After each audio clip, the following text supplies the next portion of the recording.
over here. He is very, very active today. Hope everybody had a great week. And I wanted to do a topic about waiver agreements this week because that happened to me this weekend. And it wasn't anything bad or anything like that, but it really had me thinking about waiver agreements and stuff. So I thought that would be a really good topic to talk about this Friday with you guys. Okay. So anyway, before we get into tonight's topic, okay, for all of those folks out there that joined in the gift exchange, please remember that the gifts have to go out December 5th. Okay, and then we're going to have our show and tell on the 19th of December. So it's kind of funny how this year just like flew right by, right? It's like so super quick. So I'm like, wow, this year has really gone by. He's really distracted, okay, guys, and he's distracting me, and he's distracting me because of this, because I like to play with the laser light with him, so he thinks I'm going to turn it on so that he could just follow it around. So I'm just going to put this here, and you'll probably see that he's going to like sit there for hours and just stare at it and act like it's going to automatically light up. But anyway, all right, let's get back to this. Okay, so the only thing that I had, that was it. I was just going to tell you guys about the EFSTR. That was the only announcement that I have. Okay, so now let's get into the nitty gritty of the topic that I wanted to talk to you guys about, which was the waiver agreements for embroidery. So as you guys know, those of you guys that do embroidery, okay, we all know that, embroidery is very custom work, right? And, it can be pretty challenging at times, especially when you're dealing with customers that really don't understand embroidery and how it works, the whole process and everything like that. So it can get kind of challenging because we end up not just embroidering their items, but we have to educate them as well when we take the order. So that way they have a really good understanding of what works and what doesn't work. And what would be like the best solution for them, right? Because sometimes what happens is a customer can come to you and say, hey, I want to get these items embroidered. And then when you look at the item, you kind of really could tell that the fabric type is probably not going to work, or, the design that they want to get embroidered is probably going to be very dense.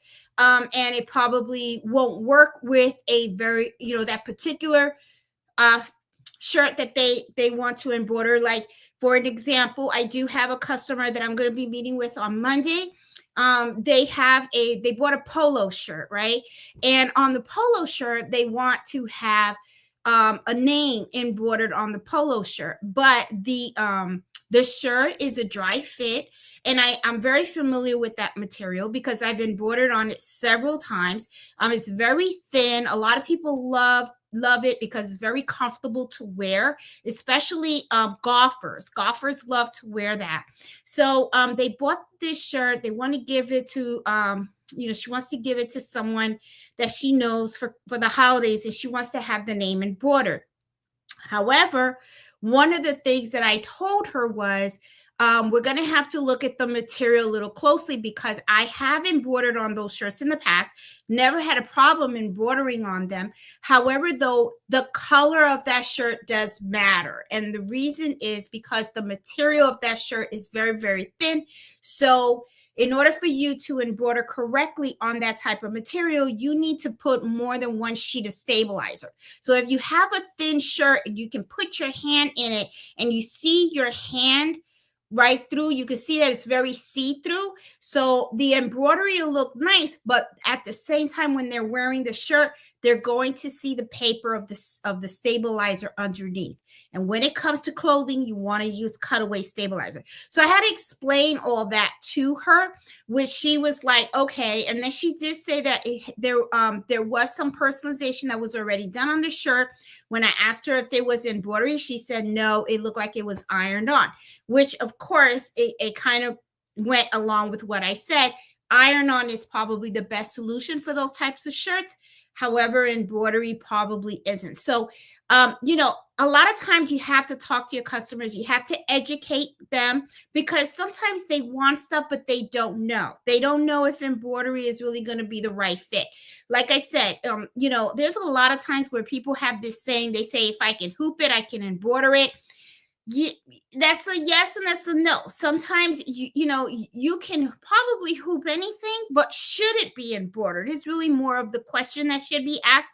Is this the type of material that if you embroider it, it will give long lasting results? We shouldn't always be thinking about embroidering something just to embroider it and then not put a thought into how that item is going to be used and cared for, because that will actually determine how long and how nice that embroidery is going to look. So waiver agreements is something that a lot of people sometimes do when they have an embroidery business. I am going to tell you, I have been like on the fence about waiver agreements. I do have one in place for my own business. However, it is something that I kind of seldom use. Okay. Now, let me tell you how I feel about them. Okay. And I'm probably going to get a lot of people pissed off or, be like, what, but this is just how I feel. Okay. Sometimes what happens is when you meet with customers and stuff, you want to build a good business relationship with them. Sometimes when you put an agreement in front of them and you're saying, okay, this is what I'm not going to do. I'm not going to be responsible for this or whatever, right? Sometimes it could kind of be a little bit uneasy, right? So this is usually how I do it, okay? I always talk to the customer. I always get as much information about the product that they want to bring to me. And usually a lot of people use these waiver agreements for the items that people bring to them, okay? I don't need a waiver agreement for the stuff that I supply because if I mess up the product, I can just toss it aside and I can always grab another blank and redo it. That's not a problem. However, though, you're going to have customers that come to you with their own items. That's where some of the issues can kind of right there surface, okay? This is the issue, okay? They want to bring their own products in because they that's what they like, right? It's this is their item, right? And they've already like tried on the shirt, they know how it feels and all that kind of stuff, so they bring the products to you. Now I'm personally, I know a lot of people that do embroidery that they say, I don't like to work on other people's products, and I totally got that and totally understand it. It is a huge responsibility, okay? However, though, I am on the other end. I actually prefer that. The reason why I prefer that is because I don't want my house to look like a warehouse, okay? However, though, I do work with the customers, and I'm going to tell you how I do that, okay? What I do is I have those conversations with them, okay? I let them know up front, I can make mistakes. I'm human, okay? When a mistake happens, how do you want us to resolve it? Put the problem ahead before you even take the order. A lot of times what I will do is I will tell the customer, I need to know where you bought that item from, if it can be replaced, okay? Sometimes, there is an item that can't be replaced. And I'm okay with that too, but I have to make sure that I know what I'm doing on that particular product. And I'm really taking a risk. So, it really depends on how you want to handle the situation. Okay. Like for instance, 2 days ago, I had a school reach out to me. They needed me to do a bulk order for them as an emergency because they had a competition this Saturday. They were going to bring me the items ahead of time before their competition so that I can do all the embroidery. However, I don't know what happened with their jacket order, but somehow it got delayed in the delivery process. So they just got it like 2 days before their competition. Their competition is tomorrow. They actually just got it yesterday. And then yesterday morning, they came and they rushed it to me, and I had to have it done for them in about like 3 hours. Okay. So those jackets were already embroidered by another company, but what happened was they needed someone to embroider the names of all of the team members. So that's where I came in. So when they came, they brought me all the jackets. I went and they on stickies, they put all the names on what name went on what jacket. And then I just processed them all one by one because I knew that I could not make a mistake or anything like that.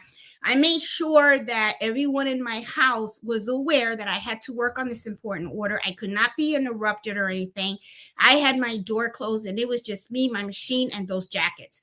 So I made sure that that I was not interrupted, so I had no mistakes. Had I made a mistake, I would have had to have paid for that jacket. Okay.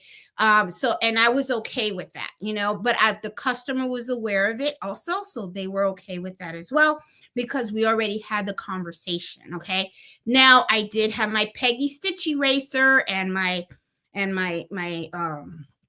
seam ripper just in case, but thankfully nothing happened, no hiccups or anything. And I will tell you, I only worked on one machine because I stood over every single jacket and I ran that machine slow because I needed it to be perfect. So anyway, as I was saying, there's going to be times where people are going to bring you their own items. Okay. You got to have that conversation with them. Things happen and you need to know how they're going to be resolved up front. Now, there are also things I will not touch. I will not embroider a Louis Vuitton bag or a Gucci bag or anything like that. Trust me, people have brought those things to me, okay? And I tell them, no, I won't touch it because I'm not going to go ahead and replace that bag or anything. And, it's just, I just don't feel comfortable doing it. That's just it. I don't like embroidering on silk. I don't like embroidering on satin because those materials are pretty slippery, okay? And I don't, sometimes you get a lot of puckering because sometimes you don't know if you have put the right amount of stabilizer and all that kind of stuff. So I don't like taking those types of risks. However, though, there are moments where you need to have that waiver agreement in place, because if you have a customer that really needs the embroidery done and, they're bringing to you a unique item, you want to make sure you have that conversation, okay? There are two ways that usually embroiders have that agreement with their customers, okay? You can just go to them and you can have a written agreement and say, before we start the order, I need you to understand the terms of how the agreement was going to work. And you give them the piece of paper and they can read it and they can sign it and give it back to you. And then you just put it in their folder.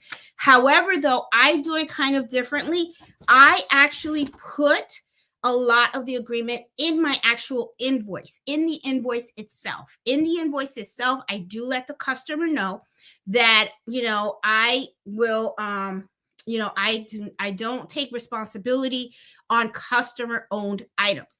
However, though, I will tell you, my husband will even tell you, because he even said it. He says sometimes you're too nice or whatever. If I know where the customer went and bought their item from, okay, which that's what I usually do. I tell the customer, hey, this is the warehouse that I like to go to. You're really disturbing me, Mello. That I like to go to this wholesaler. If you buy the items from there, it would be perfect. The reason why I tell them that is because if I mess up an item, then I'm okay with that. I can go to the store and I'll rebuy that blank and then I'll embroider it, and the customer don't even need to know, okay? Because I don't mind doing that. It was my mistake. Because the way I see it, Mello, what are you doing? The way I see it is that I'm the one that screwed that up. It wasn't the customer, okay? I did. And I don't mind replacing it. I really don't. In the live, I don't remember the live where I was doing all of these. Well, guess what? I did put the freaking wrong number. I knew there was something wrong with this. But the thing is, this was a very good friend of mine. And he was like, when I showed it to him, he was like, oh, shoot, that's our old number. I said, I said, not a problem. So I went and I replaced all of his sweatshirts and everything and did it all over again with the right one. Now he felt really bad because he was kind of like, okay, well, let me pay you for the new shirts. I'm like, no. Now, what am I gonna do with them? I'll tell you what I'm gonna do with them. Patches, okay. I did try to Mellow, stop it. You're really on me today and you're throwing me off. You're throwing me off my game. You are. Oh, he's throwing me off my game today. Okay. I did try to remove this. And I'm going to tell you, I'm really glad that I just replaced it because I was doing the peg stitch eraser and let me show you guys. It made holes. It really did. It made holes in it. See? You can see like right there. Doesn't look good. So I don't want, like I said, everything that leaves the shop represents me. So I want everything to look really, really good and stuff. So if this was not going to work, so I don't mind taking these shirts, putting a patch over the logo and stuff and wearing them myself. Me and my husband will proudly wear them and stuff. But let's get down to some of the pros and the cons of the waiver thing, okay? Because I have some stuff that I wanted to write down. Okay, so let's talk about the pros of having a waiver agreement when you have an embroidery business. The first pro that I think about is that everybody knows the situation up front. Everyone knows what's going to happen if something goes wrong. The communication already took place. There's an understanding, okay? The customer knows what you're going to do and you know how to handle it, okay? Moving forward. Stop it, okay? So the expectations are clear, okay? Also, the customer is aware of their accountability, okay? There's going to be times when a customer will give you some information about the order that is incorrect. That should not fall on you. That should fall on them, okay? Because remember, just like you're expected to do a really good service, the customer is expected to give you the right information in order for you to provide the good service, okay? So, you should not be held accountable for errors that are made on the customer's behalf, okay? The other thing also that I find is really good about the agreement is that you have that peace of mind, okay? You don't have to worry about, oh, shoot, what if something goes wrong? How are we going to handle this and stuff like that? You already had that discussion with the he is really on a rampage today. You already had that discussion with your customer, so you already know how you're going to handle situations, okay? So there's not going to be no surprise or anything like that. Mellow, stop. Oh my God. I this dog. But I love you. Okay. All right.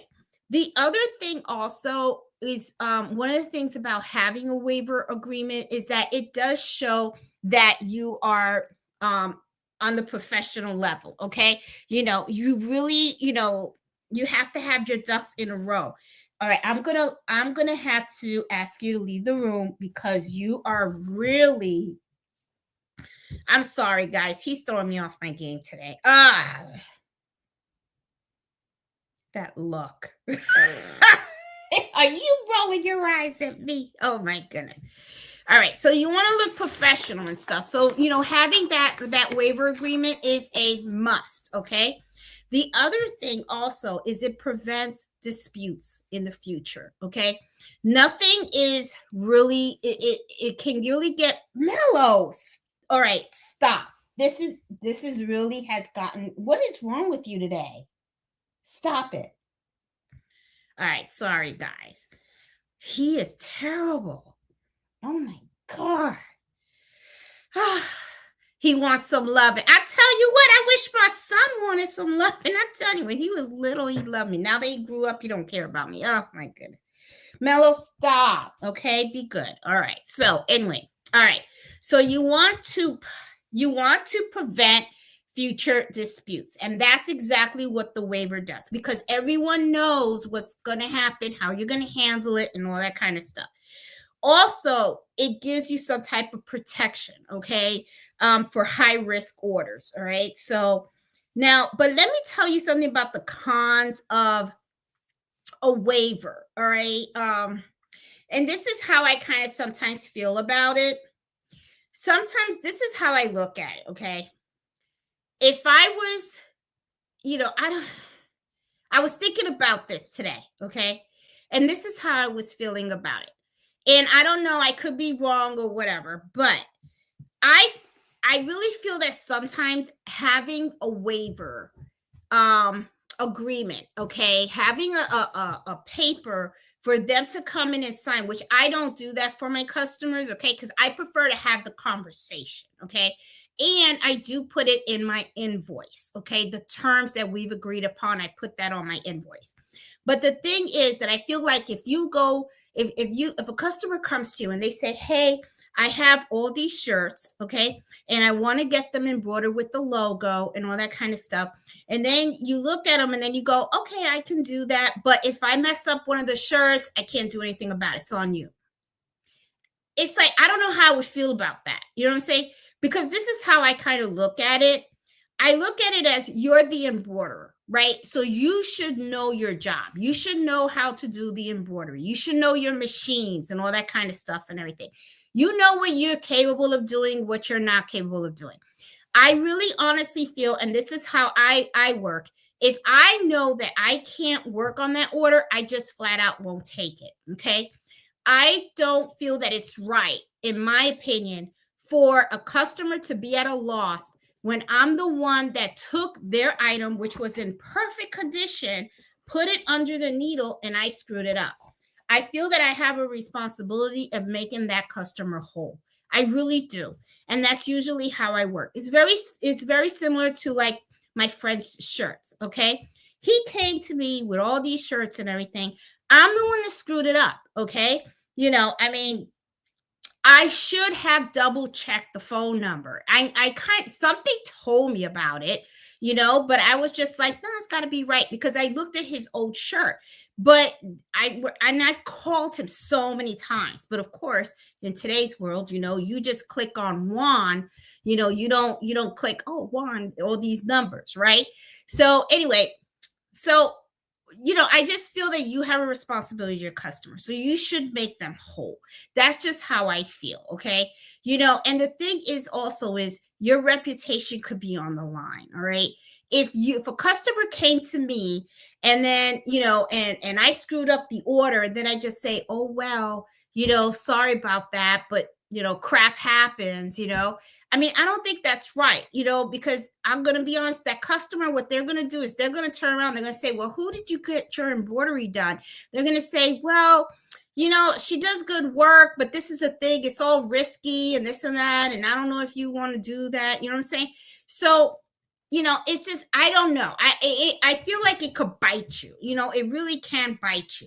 So I just feel like I would prefer that the customer comes and says, I really like her work. She does great work, and that's it. Or if I screwed it up, I'll let them know, oh, I screwed it up. I'm going to go get you another blank, and then I'm going to go and embroider it for you. Don't worry about it. Or I screwed it up. Can I do a patch instead of the online and the direct embroidery? So that way, and I'll give you a discount or something like that. You know what I mean? It's just, I feel like you shouldn't just leave your customer hanging like that. I don't feel that it's a need. The other thing also is sometimes I feel like if you don't establish a good business relationship with the customer, right? And then you come out and then you just say, okay, I can do the work, but if it messes up, I can't help you with. It is what it is, right? To me, it could say something about your skill set and and how you, I don't know. It's like it could say something. I mean, the person can look at you and go, well, what do you mean you can mess it up? Like, I guess you're not that confident or whatever. I don't know. It's just it just could give a bad feeling, right? I always go back to thinking about, people may forget what you say, but they'll never forget how you made them feel, right? So to me, I just feel like when a customer comes to you, you want them to feel comfortable with you. You want to earn their business, you want to earn their trust, and you want them to feel good when they receive their product, okay? That feeling stays with them for a very long time. Okay. And if you mess up their order and stuff, and you really haven't talked to them up front about how you're going to handle certain situations, that can cause disputes and all that kind of stuff. And then next thing you know, everybody's feeling some kind of way, and then you're not feeling really good. Okay. So to me, I mean, the cons of having a waiver agreement, it could give customer hesitation, right? A customer can be more hesitant to trust you to provide the embroidery services, because they could look at it as, you know, you're not sure of your skills or your capability, or that you're not good enough or whatever, right? So that's just how I kind of see it in a way. Okay. Also, it could kind of negatively impact the relationship you have as well, because they could be like, oh, so I'm just screwed if you messed it up or whatever, right? I mean, I don't know. It's just, I just don't feel that it's something that's too, that could, I don't know. It can be kind of, I don't know. Yeah, you don't want to, you don't want anybody feeling bad, and then you don't want to feel bad either. You know what I'm saying? You know, and the other thing also is that I feel too that if you get into all these paperwork and legal agreements and stuff, like, hey, you got to read these 5 pages of all this legal stuff and everything, you can really turn away a customer. A customer will come on and say, you know what, it's not worth it and stuff. Because this is the thing. Sometimes people will come to me with like a $20 shirt, right? And they already spent $20 on that shirt. Then I'm going to ask them for an additional $20, $25 for the embroidery. So they give me the shirt, I embroider it, something happens. Well, guess what? Okay, I could refund their money, but they're still out $25. I mean, $20 for their shirt. I don't know. I don't know. That's just how I kind of feel about it, you know?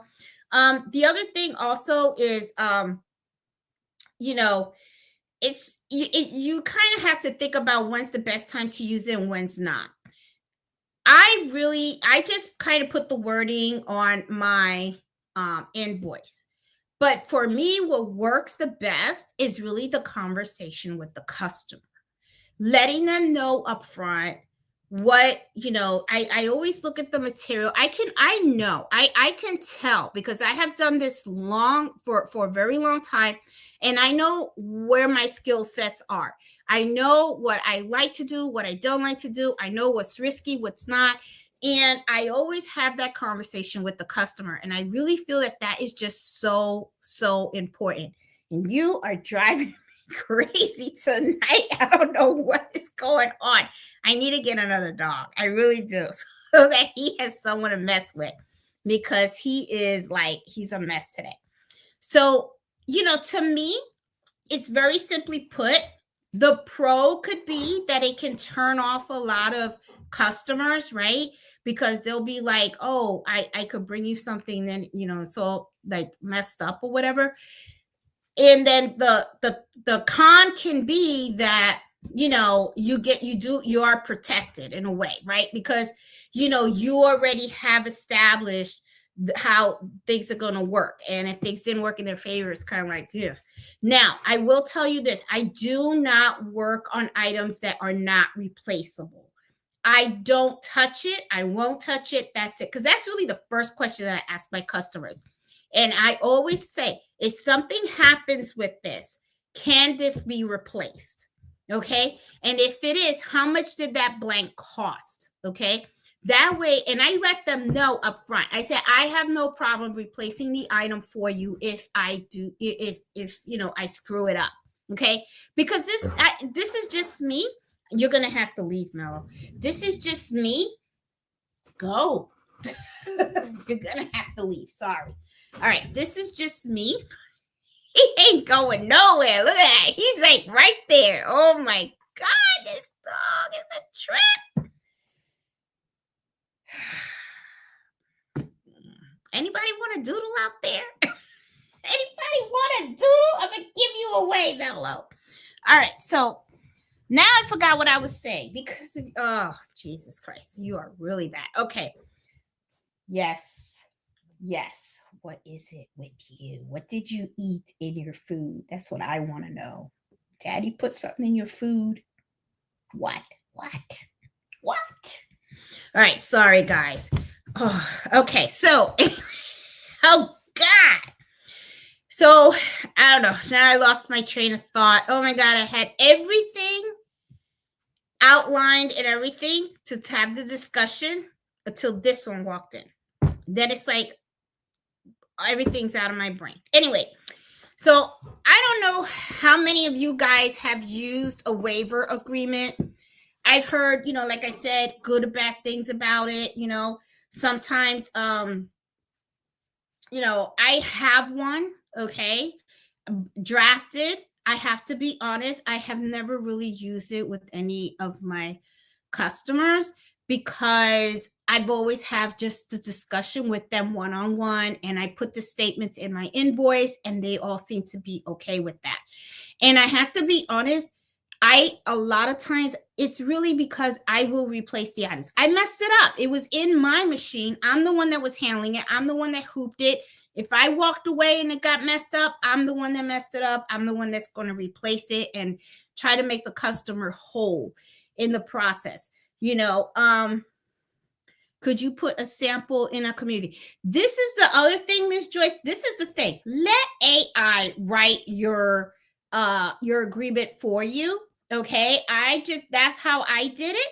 Okay. I just went in there and said, provide me a waiver agreement for my embroidery service. My company name is blah, blah, blah.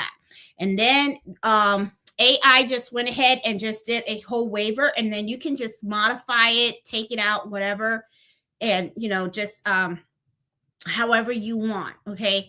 That's usually, that was how I did mine. Okay.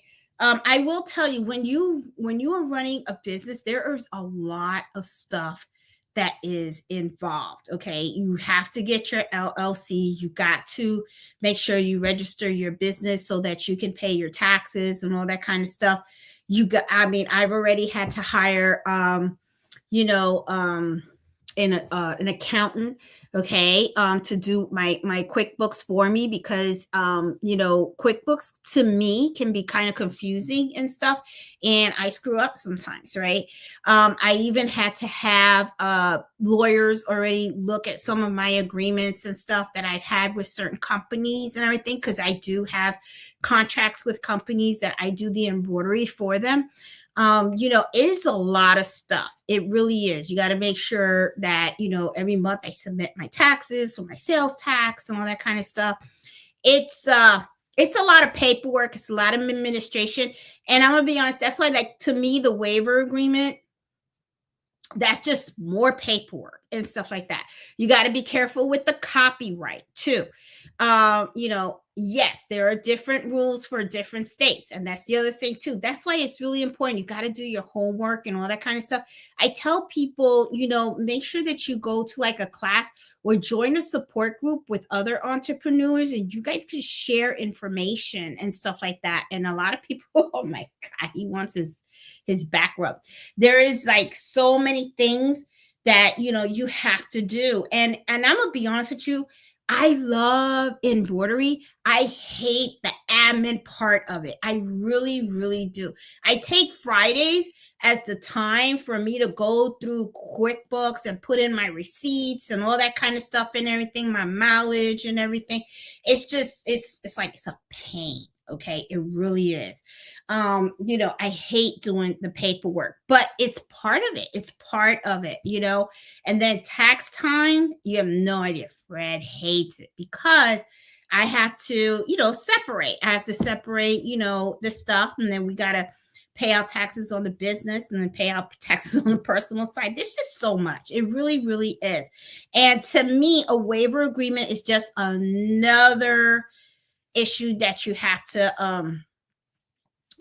to worry about and stuff. And then you also have to make sure that you have the right permissions, the proper permissions for, certain companies, right? Because I have some companies that reach out to me and I do their embroidery for them, and it's their logo, right? So I have to make sure that I have the paper on file that, I am, they grant me permission to embroider their logo for their company shirts and all that kind of stuff and everything. And, and it's also an agreement between me and the company where I can't just take that item and embroider it, right? Because I have actually had, surprisingly, it has happened, okay, where I have the contract with the company and then an employee will come to me. And thing is, I embroider the shirts for the company.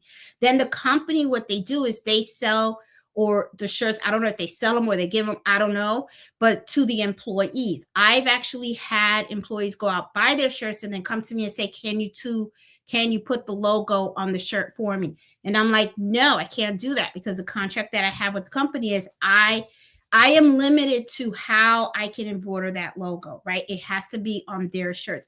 So you'd be surprised, you will be surprised, because sometimes what happens is people know that they're asking you to do the wrong thing, but they're trying to circumvent it because what happens is the company wants them to buy the shirts from them, but they're trying to go around it and then trying to get me to do it so they could get the shirts cheaper, I guess, or something. I don't know.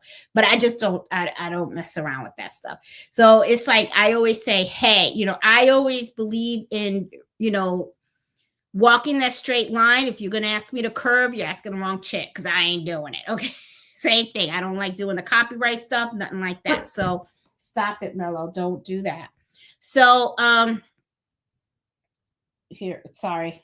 All right. So, the waivers, very, very important. Make sure, to me, it's really just about making sure that you have an understanding with your customer on how you're going to handle situations. That really is what it's all about. Okay. Because you don't want to meet with a customer and then just take the order. You guys don't have that sit down conversation about it, about how to handle a situation when it is, if it arises. And then when it does come, then you're like, shoot, now what? Right. And then it becomes very uncomfortable versus it would be fine if you guys already discussed and agreed how you wanted to move forward if something was to happen. Okay. It really depends too on you and what you want to do. Like sometimes people will just take unique items. I don't. I have to know that I can replace that item if something happens. Otherwise, I will even ask the person the question and say, okay, so this is not replaceable. Are you going to be okay if this, if this doesn't go well for you, right? And what I mean is if I put it in the machine and it eats up, I get a bird's nest or something happens or whatever, are you going to be okay with that? What do you want to do in that situation? And that's where I even tell people, we can do a patch if something happens and stuff like that. And a lot of times you'd be surprised. Offer alternatives. Okay. I tell people I can try to unravel the embroidery, but the thing is sometimes an embroidery can be so dense in design, right? That what ends up happening is that, that it can be very difficult to remove, all right, without damaging the fabric. And in those situations, that is when I recommend a patch. So have that conversation with the customer and let them know, okay, this is what you want. We know that this blank cannot be replaced. Okay, we cannot replace that. He's really driving me crazy. However, though, let's make believe that the stitch didn't come out good or something like that. Would me embroidering a patch and putting it on top of the item, would that be suffice for you? Would that work for you? Okay. And you'd be surprised. You'd be surprised. A lot of times customers will come out and they'll do one or two things. They would say, you know what, let's not take the risk. And I'm okay with that, but the thing is, I'm honest with them, right? I'm letting them know up front that, they could be an issue. Or they'll come out and say, you know what, let's give it a shot. I'm okay with it. And if it doesn't work, then we can do the patch. And I'll be like, that works. Okay. And that's a solution. And I already know going forward how we're going to handle it. That conversation is so important and crucial. You have no idea, because it really can prevent an ugly situation. It really, truly can. A lot of times, it's just people don't have the right conversations. And then when something happens, it's like, it's bad. And this is the other thing too that I tell people to think about. The reputation of your business is so important, because your business is represented by you, right? A lot of times what happens is when people come to me, a lot of times one of the things that I hear them often say is that they really enjoy the way that I communicate with them, right? They always, and that's one of the things that I always hear, because sometimes when I get referrals and I talk to the referrals, they always say, oh, she's so easy to talk to, she's very informative, she's easy to work with, and stuff like that. And it's because I'm very upfront, and I like to listen to the customer. I like to know what it is. I even like to hear sometimes about the story of the item, right? Because there are times when an item is just so special to someone, right? And I like to hear the stories. I had one customer I'll never forget. It was a young man, and he was Valentine's Day, and he had bought this little bear for a girl that he was dating, and he wanted to have it personalized with her name and his name on it. And he came to my door with his mom, and he bought the little bear, and I just thought it was so cute and everything. And I got to tell you something, I did it for free. I'm a sucker. I'm a sucker for love, I tell you. So, he was out when he came, and he drove from far. Okay. I think he lived like an hour and a half from me. And he heard, I guess someone told him about me, and he reached out to me and said, I really want to get this little bear embroidered for my girlfriend and stuff. And he talked to me on the phone, and I was like, okay. And he goes, my mom's going to drive me over. And I said, okay. So, and I knew they were coming from afar. And I told him, go somewhere, have a cup of coffee and stuff, and I'll call you when it's done. And I just did it for free. And then he came back and he's going to pay me. And I was like, no. I said, I'm a sucker for love. Good luck, And it was so nice. I don't know. So, like I said, Fred sometimes says I'm too nice to the customers and stuff, but I enjoy them. I really do. I love it when they come over. I love hearing about their projects and stuff like that, working with them. And I truly, truly love it when they come over to pick up their items and they love what they see. That to me is a big high and stuff. And I like that feeling. I love that feeling, and I love giving my customers a really awesome experience. So, when it comes to the waiver agreement, it's like I kind of use it, but I use it in a different way, right? Some people will come out and say, hey, here's my 5-page agreement, sign here, whatever. I'm more of a gentle approach, I guess. I just like to have that conversation with them one-on-one, and talk to them about it, about how I work, how my processes are, my policies, how we're going to handle certain situations if they were to arise. And then what I do is I make sure that everything that we talked about and agreed upon is in the invoice. And I even let them know, please read the invoice in its entirety, because the invoice is going to tell you what we talked about, what we agreed upon, and especially your order. Pay attention to the order, because I work off the orders. Okay. So if you see any misspellings on there, if you see anything that isn't clear or anything like that, do not submit the payment. Pick up the phone, call me. Let's have a conversation. I can edit the invoice, make it more clear, or fix any errors that you see. And then once you get that invoice and you agree with it and all the terms and everything, I tell them, then you send the full payment. Okay. Um, no, people do not sign the invoice. The payment is really the signature, because in the invoice, I say full payment. Um, means that you agree to the following terms.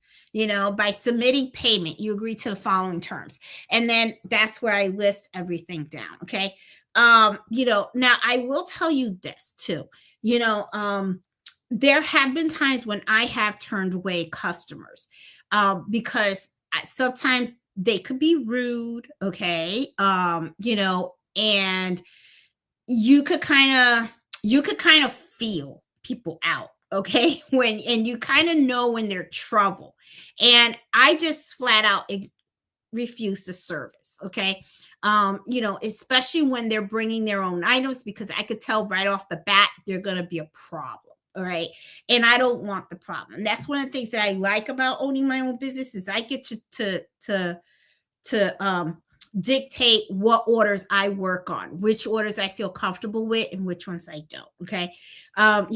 Very few times will I go ahead and really, turn down an order. But I will say, I could smell a hustler a mile away. And let me tell you, be very careful. There are people out there that, I don't know what the issue is. It's they want something for nothing. Okay. They're going to argue with you about price. They're going to argue with you about any little thing. And if you're going to tell me how I'm supposed to embroider, then you know what? You need to go somewhere else. That's how I see it. Okay. And my prices are fair.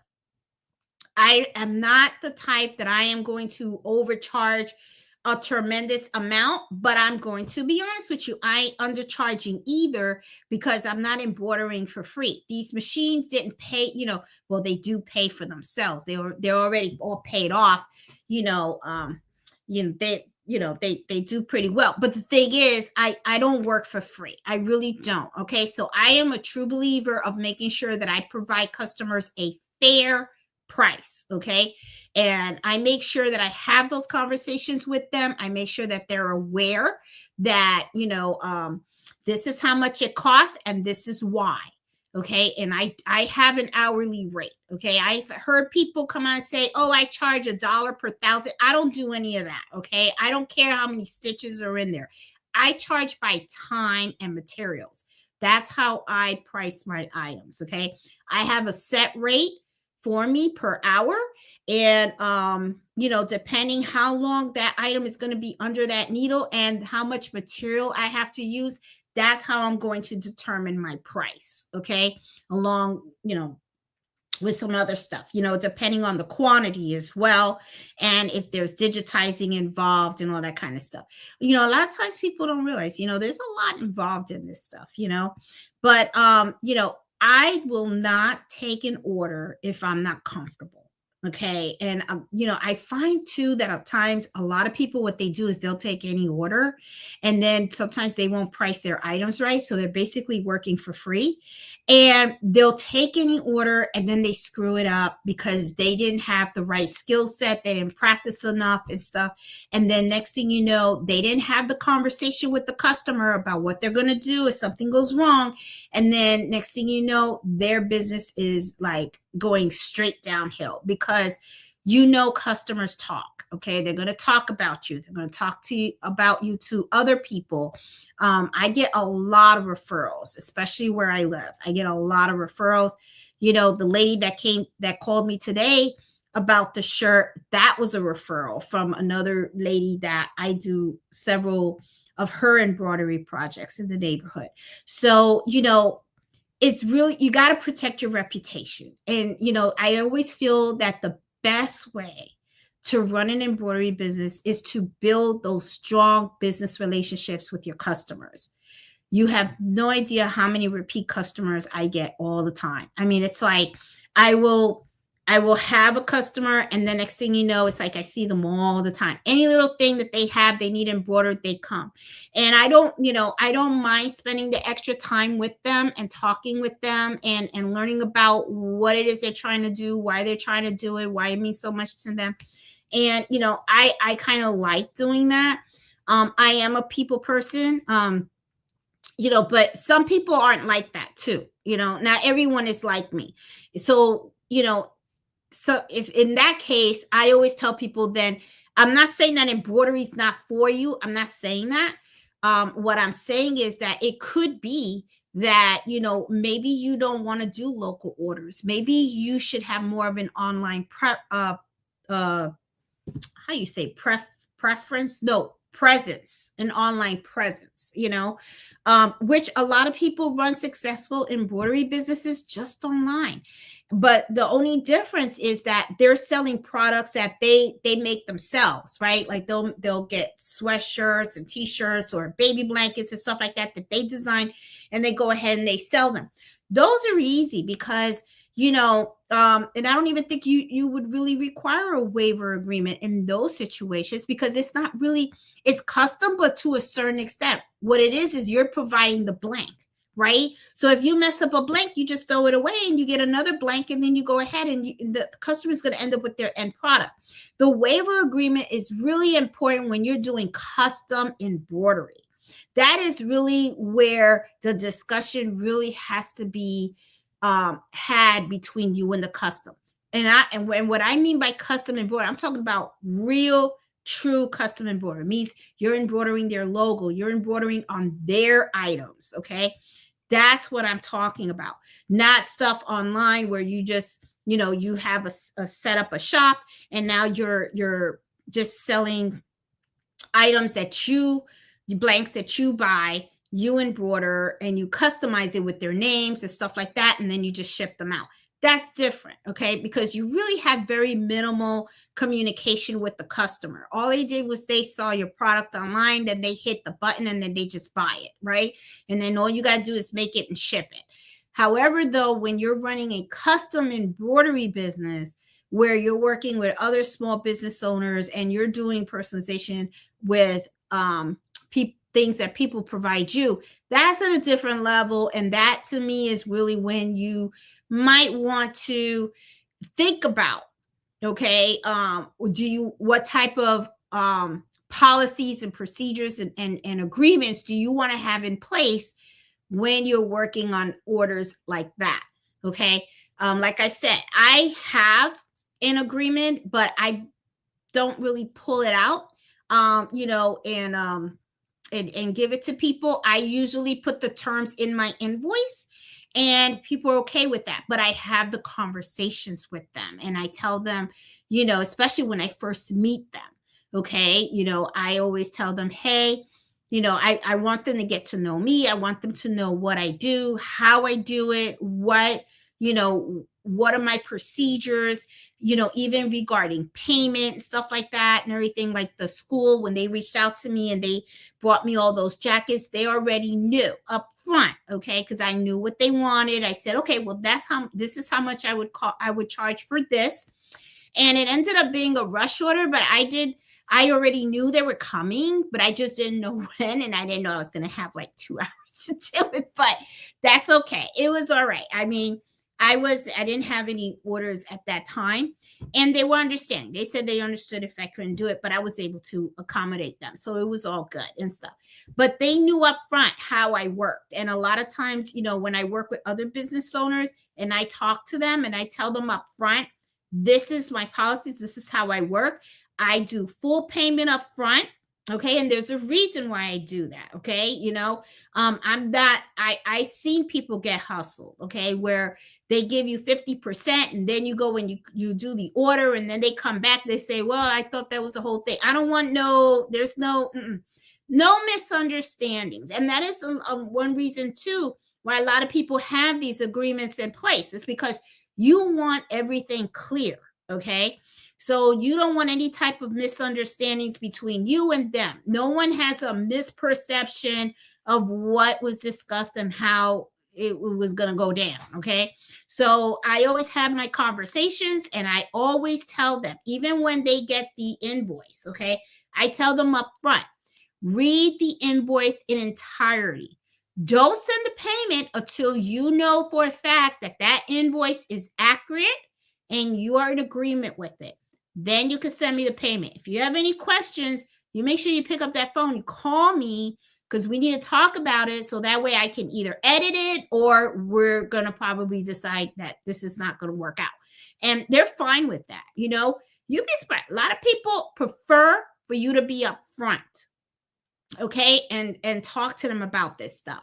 It's when things aren't discussed that things start getting shady. Okay, you start feeling some kind of way, they start feeling some kind of way, and it's like you don't want that. Okay, so I am a true believer of that. You got to, especially if that's the type of an embroidery business that you want to have, where it's that you want to work with customers where they bring you their designs, their products, or whatever. You got to make sure that you have your policies and procedures in place so that way you can make sure that everything runs smoothly, not just for yourself, but for the customer as well. And that's the thing. I'm pretty big on that, on, customer experience, because I know how I am as a customer. Okay. If I go somewhere and I get bad customer service, trust me, I never forget. I'm not the type, because I know how they made me feel. And I'm kind of like, ooh, that's not good. I'm never going to shop here again. Or, oh, okay, well, guess what? Nope. And I won't recommend you either. If somebody asks me, hey, do you know about this company? I sure do. Stay away from them. Stay away from them. Let me share my experience with you on between me and them. You know what I'm saying? Let me share my experience. That is not the conversations that I want people to have about me. Okay. Now, will there be a time that maybe things will hit the fan, and you just can't avoid it? Maybe. It hasn't happened for me so far. Okay. So far, I have messed up customers' orders. Don't think that I haven't. Okay. I've made mistakes. I'm just as human as everybody else. But the thing is, I had those conversations with the customers. So we resolved it the way that I said I was going to resolve it. Right. Like I said, I don't touch things that I know for sure I can't fix or I can't replace. Okay. If the customer is very adamant about it, I say, okay, I will only do it if we have a solution as to how we're going to fix this problem if something happens. If we can't find a solution, then I don't want to do it. And I won't take that order. I really won't. I won't take that order. I'd rather lose the customer and the order than to have my reputation down the drain. You know what I'm saying? That's just how I feel. But, I'm going to be honest. I mean, at first, when I was hearing about people doing waivers and stuff like that, I was like, waiver? Why would you do a waiver? Because, I'm like, the customer's not the one that's putting the item under the machine. You are, I mean, why would you accept an order if you can't do it right? But, mistakes do happen. Machines sometimes do malfunction. But the way I do see it at the end of the day, though, it's not really the customer's fault, because it's not their machine, it's your machine. And, now if the customer made the mistake, that's something different. Okay. That's on them. Okay. And I even have that clear on the invoice, which is why I tell them, I tell them verbally, and I even put it in writing on the invoice. Read the invoice entirely for accuracy. Okay. I work off the invoice. So if you have the name spelled incorrectly on the invoice, that's how I'm going to embroider it. Okay. And if you pay, that means that you agree that was how it was supposed to be spelled. Okay. So I make sure that I tell them that. All right. And my customers have been really, really good about it. Because even after they send the payment, sometimes I'll pick up the phone and go, Okay, so all the names are right?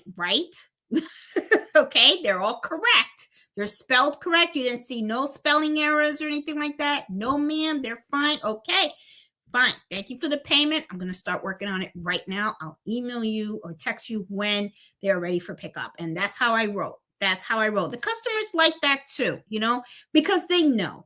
They know I want to get it right. They know I care about their item and stuff like that. And they want to see that because that to them is really good customer service and stuff.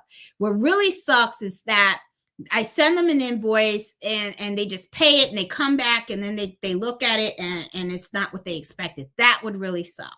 Thankfully, I make sure that, that there's a good understanding and everything works well and stuff like that. So I'm going to go down the chat. I'm really interested to know if any of you guys out there that have an embroidery business have a waiver agreement. Have you used it? What do you do? I mean, do you have conversations with your customers the way I have conversations with them? Or do you just make them sign it and then you go ahead and you just stash it away and stuff? My invoice actually is the copy. Okay. That's how I work. But I'm pretty interested to see how all of you guys work on this stuff. Hey Cynthia, how you doing? Hey Mag Designs, how are you? How you doing? We missed you too. I was wondering about you and stuff. Hey Iris, how are you doing? Hey So Creative, how are you? Jenny Owens, Iris, how you doing? Hey Shannon, I see Deep and Birch Forever out there. How you doing? Friend Raleigh, how are you? Hey Elizabeth, I see. Let's see. Hey Eartha Lewis is out there. Hey Peggy. Let's see who else. E Collins, how you doing? Baby Giant, how are you? Pretty Eyes is in the house, and so is Mix McFay. How you doing? Hi Cynthia and Brooks. Lynn, Joyce, I see you. Here you go. Hey, Nancy, how you doing? She said, hi, everyone. I'm just popping to say hello. Hope you have a fantastic weekend. Working on my new craft room, so I'll just be listening. Uh-oh, Nancy's working. Okay. Hey, J Pearl, how are you? All Best Marketing, how are you? Let's see. Okay, I've never had luck of using, I never had luck with using the stitch eraser. I have, it is tricky, Marina. It is a little tricky, okay? You have to know how to use it, okay? So, and I did put a video on my YouTube channel on how to properly use that. You have to be really careful because it can eat your cutaway stabilizer and it could actually cut your fabric too. So you have to be very, very gentle with it. Yeah. So you should make a reverse embroidery when you stitch out pattern of a sweatshirt that has holes. Should make a reverse embroidery where you cut out the pattern that has holes. A reverse. I don't know what you mean reverse. I'm going to do a patch. I'm going to do a patch and I'm just going to put it over. That's how I'm going to do it. And let me show you, Gay Pass Jr., what I'm going to do since I purchased these patches. Okay. They're not really leather. They call it leatherette. Let's say what it is. It's fake leather. Okay. That's what this is. Anyway, I'm planning on embroidering on this patch and then just putting this patch over it. I think this would look really cute on the sweatshirts. So I'm going to give it a shot. See, and it does cover the whole thing. See? So I'm going to give this a shot. I'm going to embroider this. And I'm going to keep these sweatshirts for me, okay? Because I've already gave him his. So what I'm going to do is I'm going to take this and I'm probably going to embroider this with my company name on it and put embroidery services on here. And then I'm just going to stick it and sew it on. And then I'm going to use these sweatshirts for me. So I think these are like really, really cute.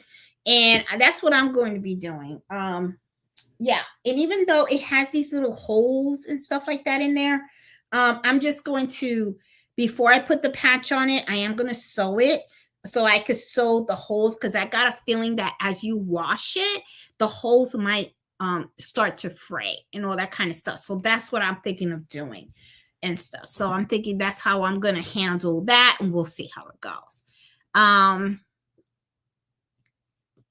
Let's see. Oh, Bernardino, that's you. I'm not sure why my name is showing up like this. It used to. Oh. But yeah, Bernardino, that's what I'm thinking of doing. I'm thinking of embroidering this. And I'm gonna do a video of this too. Can't do it this weekend because tomorrow I'm taking a sewing class at Susie's Quilt Shop. We're making a tote bag. So the tote bag that I make tomorrow is going to be for my I'm going to gift that to the gift Esther. And yeah, so I'm probably going to do this on Monday, and I'm probably going to videotape it. So that way I want to see how these embroider, which will be cool. And then I'm going to do the whole video of, me putting it on top of here and see how it works. I think this is cool. I was even thinking these will probably be cool for hats too. I don't know. We'll see and stuff. But I have these, and I really like this color and the sweatshirt. And I ain't going to lie to. Let me tell you, sometimes when I screw up a customer's product and I have to go replace it and stuff, I kind of use it for me, I'm not gonna lie, because I could take a patch, put it over, and I can do something really cute on it and stuff. And sometimes customers bring me like the nicest sweatshirts and stuff. And I always tell them, where did you get that? And then they tell me, and I go, okay. I go, well, I'll replace it if it gets screwed up or whatever. A lot of times I don't screw up anything. But I always ask them, where did you buy it? So that way, once they come to pick up their item, I could go buy one for myself. Okay. But if I do mess it up, I'm like, oh, okay. Especially if it's a size that fits me, I'll be like, oh, okay, well, let me go buy a new one for them, and then I'll fix it. And then I'll just take the one that I screwed up, and then I go ahead and I keep it for myself and stuff, like, because I'm a sweatshirt kind of girl. I love my sweatpants, love my sweatshirts, always have. Okay, even though a lot of my friends, like, they always tell me she's always in sweatshirts and sweat. That's me. That's my style. Okay. I'll dress up every once in a while, but I'm not much of a. I really like my sweatpants and my sweatshirts. I really love. They're comfortable, and that's just who I am. And my baseball hat. I always like to wear a baseball hat too. But yeah, I ain't gonna lie. I was like, oh, these are nice hoodies and stuff. And he got this from the warehouse that's right by me. And he was kind of like, man, these shirts were really cheap and stuff. And I'm like, yeah, their prices are really good. And you can see I still have more stuff coming out of it and stuff, because I was trying to use that. And see, the thing is, when you have very small embroidery like this, okay, and this says custom remodeling, when you have very, very small, oh, okay, he's bringing his bone. He got a new bone today, and it's very, very big. So it's very difficult to get these stitches out when you have very, very small fonts and stuff. Very, very tricky. So I prefer to just replace the item and stuff, Now, this is the other thing too that I wanted to tell you guys. Sometimes, it can, a lot of times people will come out and say, okay, if I replace the item and stuff like that, I'm losing money and all that kind of stuff and everything. Well, think about it. It's a business expense, okay? If you had to replace it, you put it down as a business expense. And the thing is, you can use the item in other ways. You can take a negative, you can turn it into a positive. There was a video a time when I talked to you guys about these really expensive backpacks that I worked on. And those backpacks were about like $400 each. I made a $2,000 mistake, okay? I had to buy another $2,000 worth of backpacks and replace those backpacks. He's trying really hard to get his bone in here. It's a big one. Hold on, let me help him. Do you want me to help you? All right, so you guys could see this is Mellow's bone, okay? This is your bone, Papa. I know. All right, can I put it here for you? All right, there you go. The bone is bigger than him. Okay, so he has trouble going in and out of doors with it because he has it in his mouth. So it's this way, and he doesn't turn it. You're okay, Papa. You're all right. Okay, all right. You got your bone. Yeah, you got your bone. Go ahead, eat your bone. All right, so you got to learn how to take a negative situation, turn it into a positive and stuff. So sometimes what ends up happening is that, like that backpack, right? That's what I was talking about. So the backpack, it was $2,000. It's a lot of money, right? So all I did was I bought I replaced the backpacks. I embroidered them correctly. The old backpacks, I took it, I put a patch, put a positive affirmation on each of the backpacks, put some school supplies on it, and I donated it to a school. So I ended up taking that and turning that into a big donation from the company to the school. So you could take a negative and turn it into a positive and stuff like that. Now, is it a loss? Yeah, but you can turn it into something good, right? Because the way I looked at it as, it cost me $2,000, but the thing is, I ended up replacing it. The customer's happy, and at the same time, I was able to help some kids out that really couldn't afford a backpack, and they ended up with a really nice backpack, which was an expensive backpack, but with a really nice saying in the back and some school supplies. So the way I looked at it is, it was a bummer, but at the same time, it became a blessing for others. Okay. And, I kind of look at the same thing, like with blanks. If I mess them up and everything, I always look at it as it could be a blessing in some kind of way. So you just got to make sure you have the conversation so you know exactly what to do, Let's see. Hey, Debbie White, how are you? How you doing? I think he loves you just a little. I know. Yeah, sorry, guys. He really threw me off my game today because I was practicing for today's live and everything, and he just came in and he really just he messed me up, because I like to focus, but it's hard for me to work when I have distractions. Like right now behind me, all I hear is him gnawing on his bone and stuff. He is really he's focused on it. See, he loves his bone and stuff. See, so he's right there enjoying every bit of it, and he will stay there for a very long time eating that thing and stuff. And I'm gonna tell you something. You know who got him into these bones? My brother-in-law. It was I think he was only like a year old, something like that. And I never got him these bones and stuff. I always got him little treats and everything like that. And then my sister's husband bought him the bone, and he's addicted to the bones. I mean, ever since he it's like now he's got to have his bone. And what's really funny about Mello is he knows exactly where they are in PetSmart. So whenever we go to PetSmart, he goes straight to the aisle, and then he sits and he stares at the bone. So it's like, I already know I got to get him a bone. So which is why if I can't get him a bone, I'll go to PetSmart by myself, because if not, that he's going to pull me to that aisle. He's going to stare at the bone, and he gets, gets a little antsy if I don't bring home that bone. I tell you, boy, because he really loves that bone. So he is really focused on that thing. All right, so let me keep going down and saying hi. He wants to yeah, he does. Hey, Miss Shirley, how are you? How you doing? I can't believe it. Mello say, I know. Yeah, Mello is a trip. Okay, so now could you put a sample in your community post for those of you that don't have one? I can, Miss Joyce, I can do that, but I will tell you, this is how I got it. Was I just went to I'm telling you, let AI do the work for you. AI is out there. It's there for you guys to use. So usually what I'll do is I'll just say, hey, can you provide me da da da da? And it does. So what I would do is I would just go out there and say, hey, can you provide me a sample waiver agreement? And next thing you know, it will provide one for you, and it will list all the stuff in there and stuff. So, and the thing is also is, remember also, there really is no one fit fits all, right? Because there might be some things in that agreement that you may want to take out, or something that you want to add in. Okay.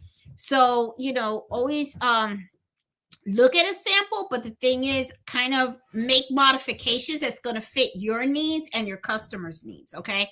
So don't just think about the waiver as something that's going to just protect you. It also protects the customer as well, because to me, it's about, having an agreement between you and the customer and alleviating any type of confusion that might occur if something happens. That's really what it's, to me, what it's all about.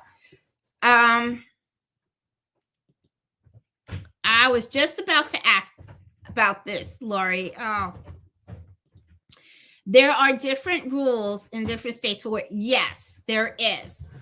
And this is the other thing too, guys. Sometimes I have a very simple waiver, okay? But if you really want a lockdown waiver, what I recommend doing is having an attorney look at it and, and provide feedback and stuff. And a lot of businesses do this, which I was really surprised, because I was kind of like, oh, they do, because I've looked at their webs at certain companies' websites, right, where they do custom embroidery, and I have never seen any type of waiver agreement there. However, though, I will say this, though. Those embroidery services provide their own blanks. And so because they provide their own blanks, they really don't need to do some kind of waiver, right? All they want to do is provide the service, and that's what they do. However, though, when you are taking customer items, okay, the items from the customers, that's really where the waiver agreement has to come in, because you don't know what's going to happen to that. And that's when things can get kind of ugly, right? So you just want to make sure you cover yourself for when that happens, when they come and they bring something. Hey, Rita, how you doing? Hey, tag by you, Tammy. How are you? Oh my goodness. I know dogs. I was in the pet industry 20 years and work with dogs. He either wants loving or he needs to go outside. No, he doesn't need to go outside, but it's the loving. Oh, you best marketing. I'm telling you, he's been really clingy today. I don't know what it is. It's been pretty extra today. I'm telling you, it's at the point where I got a feeling that I'm gonna like take him to Florida, leave him at Nancy's, like, what the heck? I'm like, it's like, where is this coming from? I'm like, oh, I don't know. He's extra. He is very, very extra today. Do you have people sign the invoice? The payment is actually considered the signature on my invoice. Okay. Because like I said, I have a statement in there that says, as a matter of fact, let me see if I could read that to you. Hold on. I'm going to look. I don't know if you guys can see me when I switch over. Let me know if you don't see me when I switch over, because I need to switch to another tab in order to look at my invoices so that I can see what it actually reads and stuff like that. Hold on. Okay, so this is what nope. Okay, it's actually okay. All right. I don't know how to get to that place. It's customed into that. Hold on. Do you guys see me when I switch? I don't know if you guys see me when I switch. Hey, Ivan, how you doing? Let's see. All right. Okay. I'm going to switch back because I need to look at the invoice so that I can tell you exactly what I put in my invoice. Okay. I'll read it to you guys so that you guys can see how I actually do this. Oh man, I know it's in the customs. Hold on. Trying to oh, I had did this. Here it is, account and settings. All right, got you. All right, sales. Here we go. All righty. Okay. Okay. Payment. No. Where is it?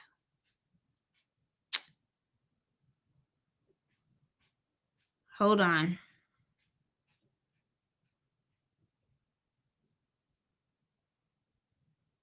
Can't believe I can't find it.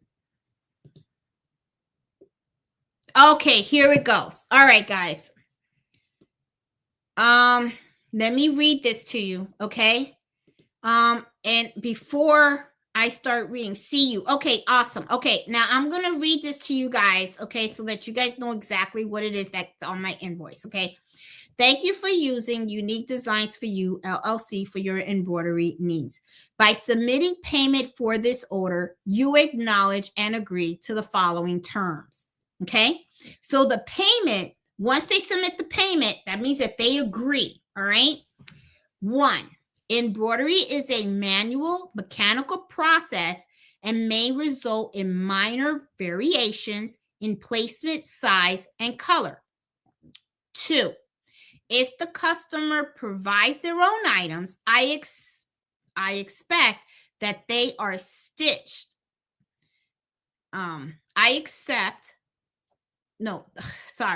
If the customer provides their own items, they expect that it's stitched at their own risk. And Unique Designs for You is not responsible for damage, defects, or replacement of customer-owned items. The third, customer has checked and approved all spellings, colors, design instructions. Unique Designs for You, LLC is not liable for mistakes based on customer provided information. The other thing I have in there is for items supplied by the company, which is me, liability is limited to replacement of the blank item or refund of embroidery charges at the company's discretion. No refund or replacements are offered for damaged customer-owned items, which I usually replace it anyway. Please review the entire invoice details for accuracy. If there is an error, please let me know immediately so I can make corrections before you submit the payment. Once full payment is received, the items will be processed and you will be notified when they are ready for pickup. If you have any questions, please contact me at the number below. So that is what I actually put on all of my invoices, okay? Now, sometimes depending on the conversations that I have with the customer, I may change some of that wording to include anything that, that was discussed, right? So, to me, it's very important that you just really have that conversation. Once you have that conversation with the customer, then when they receive the invoice with all this language in there, they're going to be okay with it. Okay. Because if they weren't okay with it, you wouldn't even be invoicing them at all. All right. They're not going to ask for an invoice. Okay. That's, because they're going to be like, oh, okay, well, I don't want to do it, and stuff. Hey, Liliana, how you doing? And if you guys want a really good YouTube channel to watch, this is the one to watch. Liliana's channel. Okay. Embroidery Now. I love her channel. Okay. Now she talks Spanish, but she has been putting the English thing on her videos. Very, very good. I'm telling you, she is my favorite. Okay. When people ask me who my favorite YouTuber is, it's her. I've watched every single video and stuff. And today, She was even talking lately. She's been talking a lot about embroidery pricing. Okay, how you've got to price your items correctly. You really do and stuff. So Liliana, thank you for joining. I'm always so happy whenever you're on because I love your channel. I love it. Love it, love it, love it. I'm telling you guys, subscribe to her. That's her channel right there. See it? Embroidery print now. I'm telling you. I mean, wealth of information. She's the real deal because she's been in the business for over 20 years and stuff. She owns her own store and everything. And I love watching her work. She does really amazing work. Let me see. Okay, so I see another one. Hey Rita, it says LLC came in today. I got my tax thing to collect tax. Had my first craft fair. It was fun. I only made $100 after the cost of spot and fees, but it was fun. And you know what, Miss Miller, it's $100 you didn't have. So to me, you did okay, and you're just starting. Okay, believe me. I mean, it's always slow in the beginning, but as you just do your thing, have fun with it, and it's all gonna work out at the end. As long as you're not really losing money, then you're okay. Okay, because I mean, $100 extra is $100 extra. You're doing okay. All right. So to me, I mean, oh my God, congratulations. You made your $100. I mean, that's like awesome. That is really, really awesome. Matt Design, did you get the item digitized or did you get an estimate of what the digitizing costs? Can a digitizer give you an estimate of the cost before you use their service? Absolutely. Yes, they can. Yes, they can. And I get it all the time. Mac Design, this is what I do. Because I work with several digitizers. Let me tell you how how I do regarding that. Okay, very good question. I'm glad you asked it. But let me give you my perspective of it. I work with several digitizers. Now, one of the things that I've noticed is that not all digitizers digitize the same. And not all digitizers are going to have their same pricing. Now, what I usually do is I will send the image that I need digitized to several of the digitizers that I usually work with. I ask them up front, how much will it be for you to digitize this? Usually a digitizer, by looking at the design, they can come out and they can tell you exactly how much it's going to cost for them to digitize it.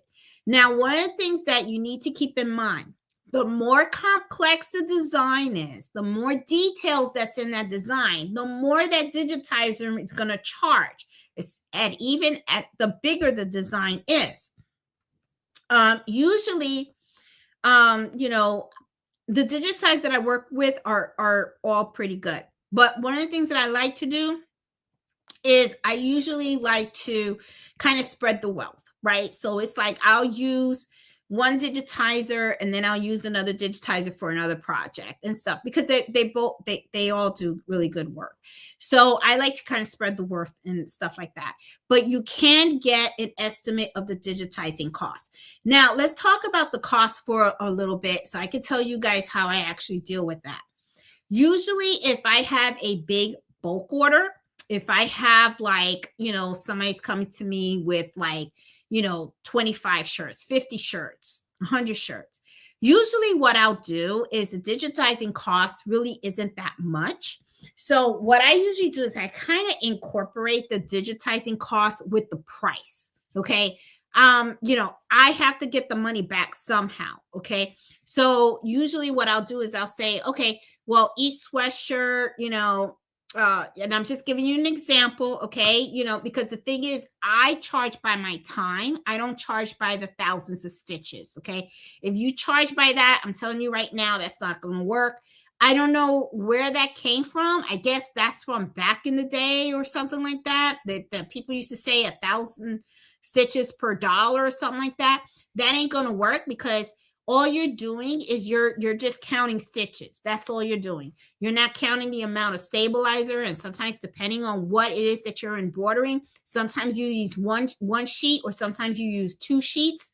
To me, my time is precious, as well as the supplies that I use and everything. So I have to price accordingly, and even the digitizing as well. Okay. Because when you get something digitized, that takes time. I have to reach out to the digitizer. I have to, contract them out to do the work for me. And then just because they send me the file doesn't mean it's good to go. I have to test it. Digitizers make mistakes too, just like we make mistakes. We're all human, right? And there have been times when I send something out and then I test stitch it and it still it's not right or something, or I see something that's a little off. I have to work with the digitizer to try to get that design right. And sometimes test stitching takes time. So all of that has to be incorporated in your price. Okay.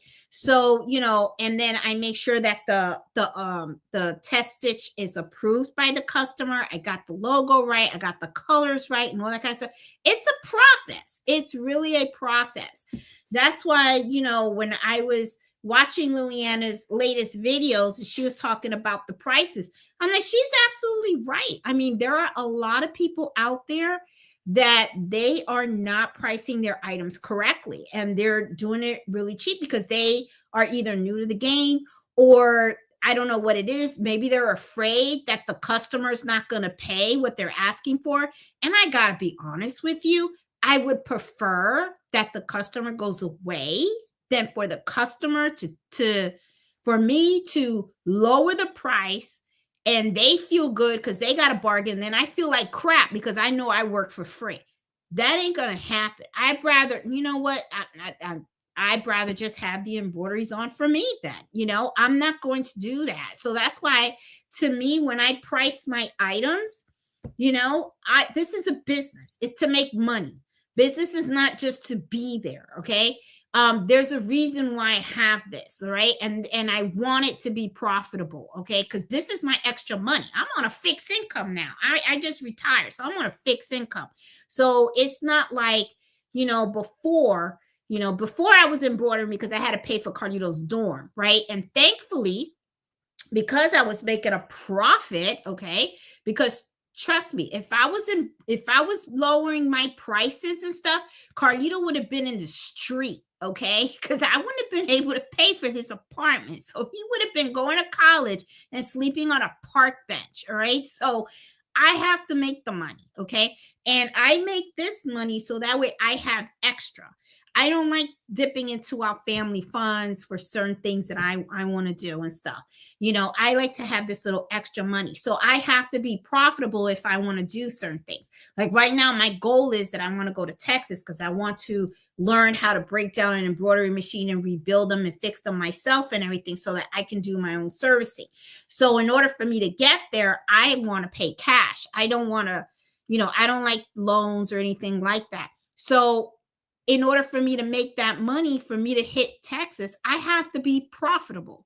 Okay. Now I'm almost there, but I have to make money. Okay. I'm not in the business to not make money. So, you got to make sure that you are pricing your items correctly. You really, really do. Okay.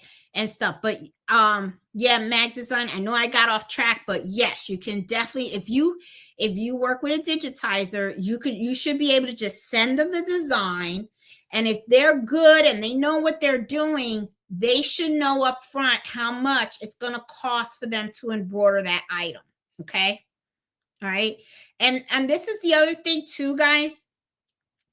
You get what you pay for. Okay. Be careful with digitizers out there. All right. There's a lot of people that just learned how to digitize. And some people, they learned how to digitize a line and they think they're a professional. Okay. They could be okay to use if you have simple designs. But if you have very complex designs, all right, like I know, like for my customers, I just don't want anybody to just digitize. If it's for me, I have no problem trying someone that's just learning because hey, they got to have experience, right? So they could test on me, and I'll wear it jacked up in border. Well, I really won't. I'll wear it at home, but I won't wear it outside because I don't want people to think that's me. But you know what I'm saying?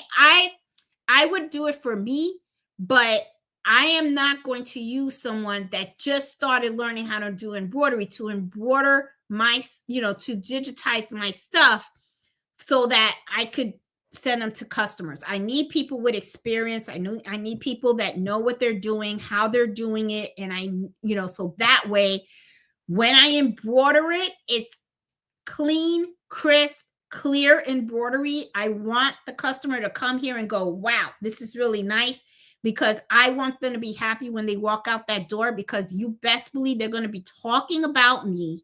Okay. And that embroidery is going to be representing me. So I need to make sure that whoever's doing my digitizing knows what they're doing. They have to know what they're doing. I can't mess with that. This is my business. Okay. When it comes to personal stuff, I can be a little more lenient. When it comes to me and my clients, there's no leniency there. Okay. I'm sorry. I mean, no, can't do it, because I need my stuff to be on point. It has to be on point. So that's usually, and I think for you guys that have watched me for some time, you guys know how I roll. I don't mess around when it comes to certain things. I just don't. And stuff, especially my embroidery. I won't do it. Let's see. I would think that most people would enjoy being part of the process and learning how embroidery works. Yeah. And you know what, Carol? They really are. And I'm going to tell you, you have to educate your customers. They don't know. They're not embroiderers. You are the embroiderer. You have to take the time to talk to them. You have to take the time and discuss the process and all that kind of stuff.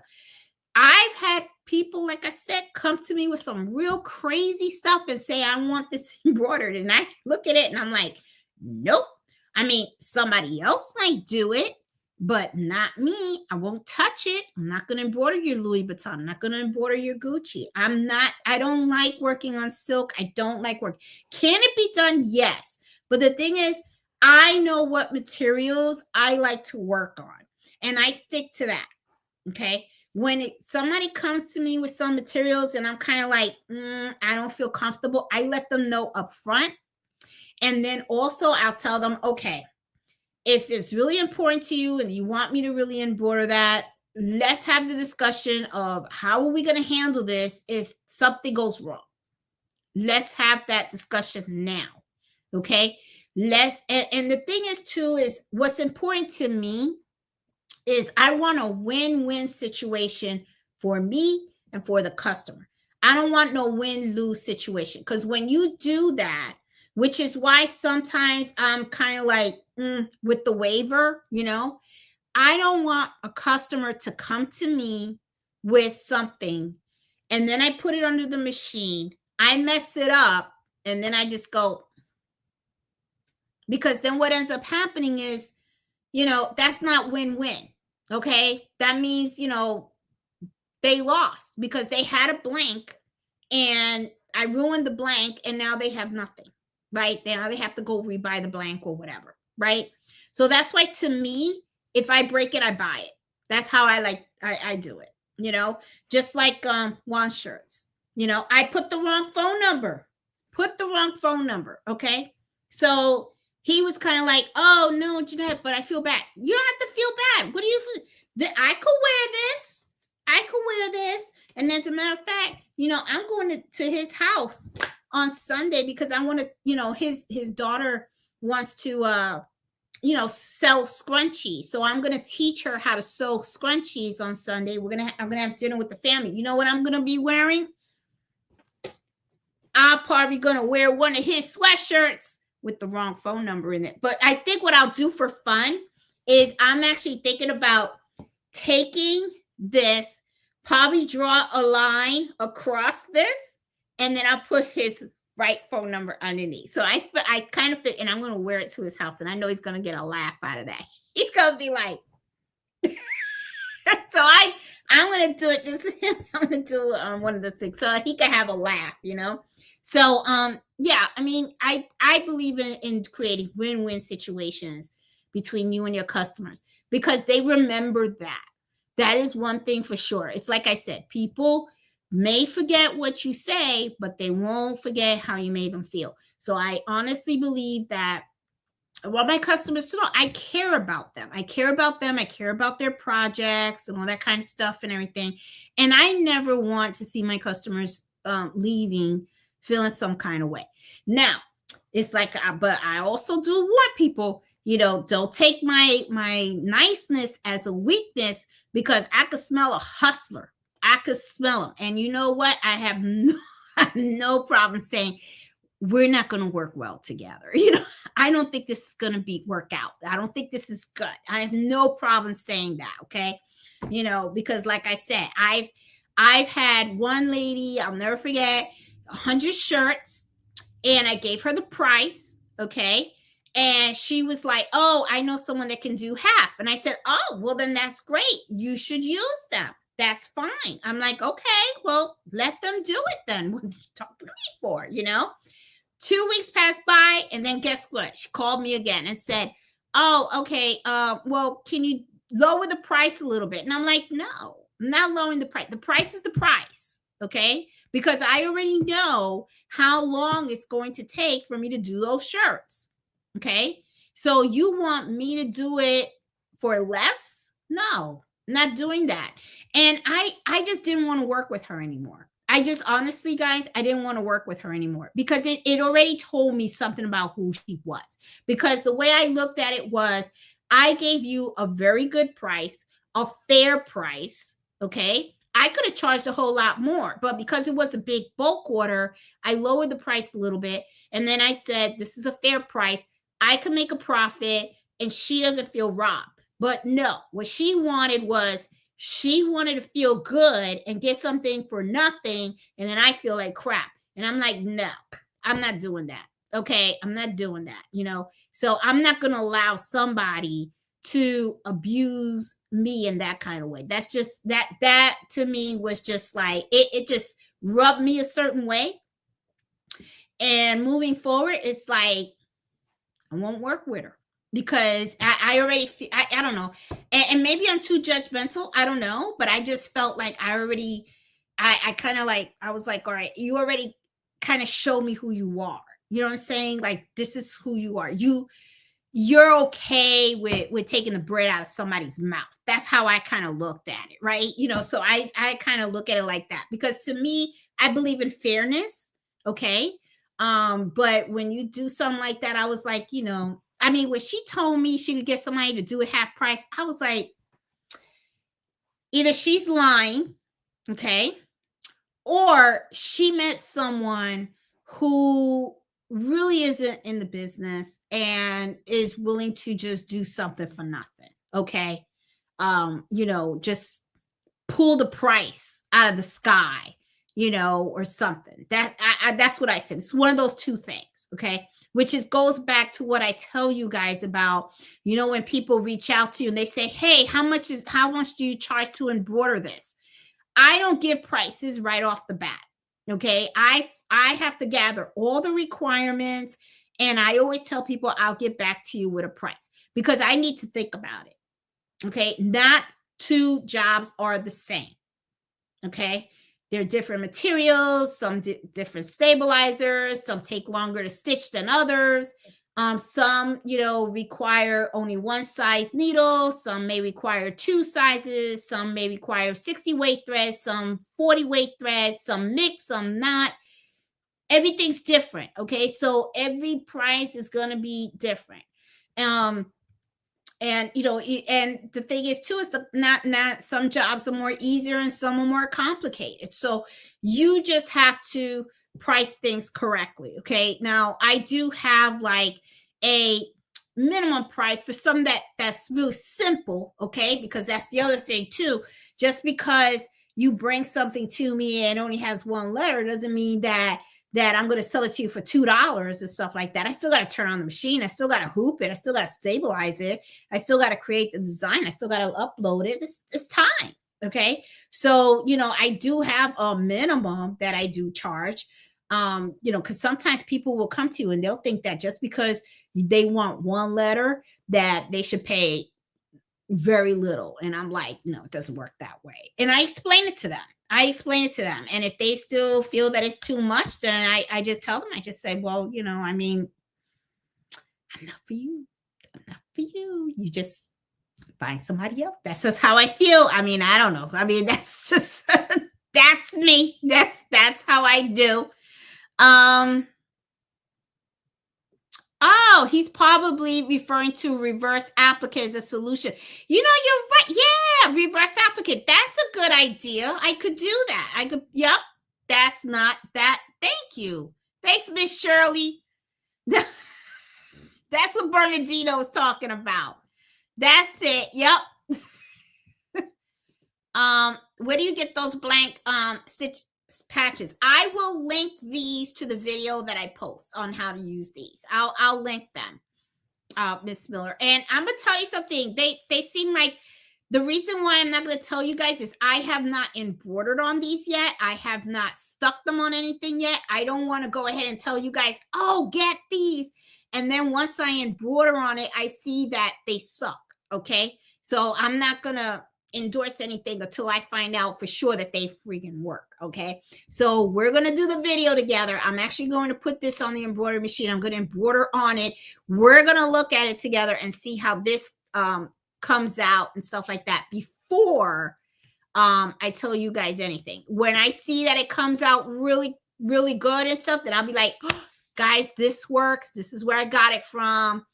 We can rock and roll with this and stuff. But other than that, you know, I'm not going to tell you guys anything yet. And I hope it works because I had bought these in bulk. So, but they're cute. I really did like them. So I'll find a use for them if they don't work. So, what do that's an awesome size bow. It is. I'm telling you. He loves that bone. I tell you, boy, it lasts him, and doesn't even last him that long. It does last him for about a week or 2 weeks, something like that. What he does is he eats the edges, and then he goes to the middle. That's how usually he does it. And because it was a donation, that's a tax write-off. Yes, that's what I'm saying. You can take a negative and turn it into a positive. You can. Did not do Esther for Christmas. I have something for you. You always be one of my elves. Oh, thank you, Meg Design. I appreciate you. Mr. H, he did it again. He did. Mr. H is the one that started him with the bones. And then Bob says, okay, agreements are also good so they don't keep pushing the goalpost. Yes. And that is yes. Very true. Very, very, very true.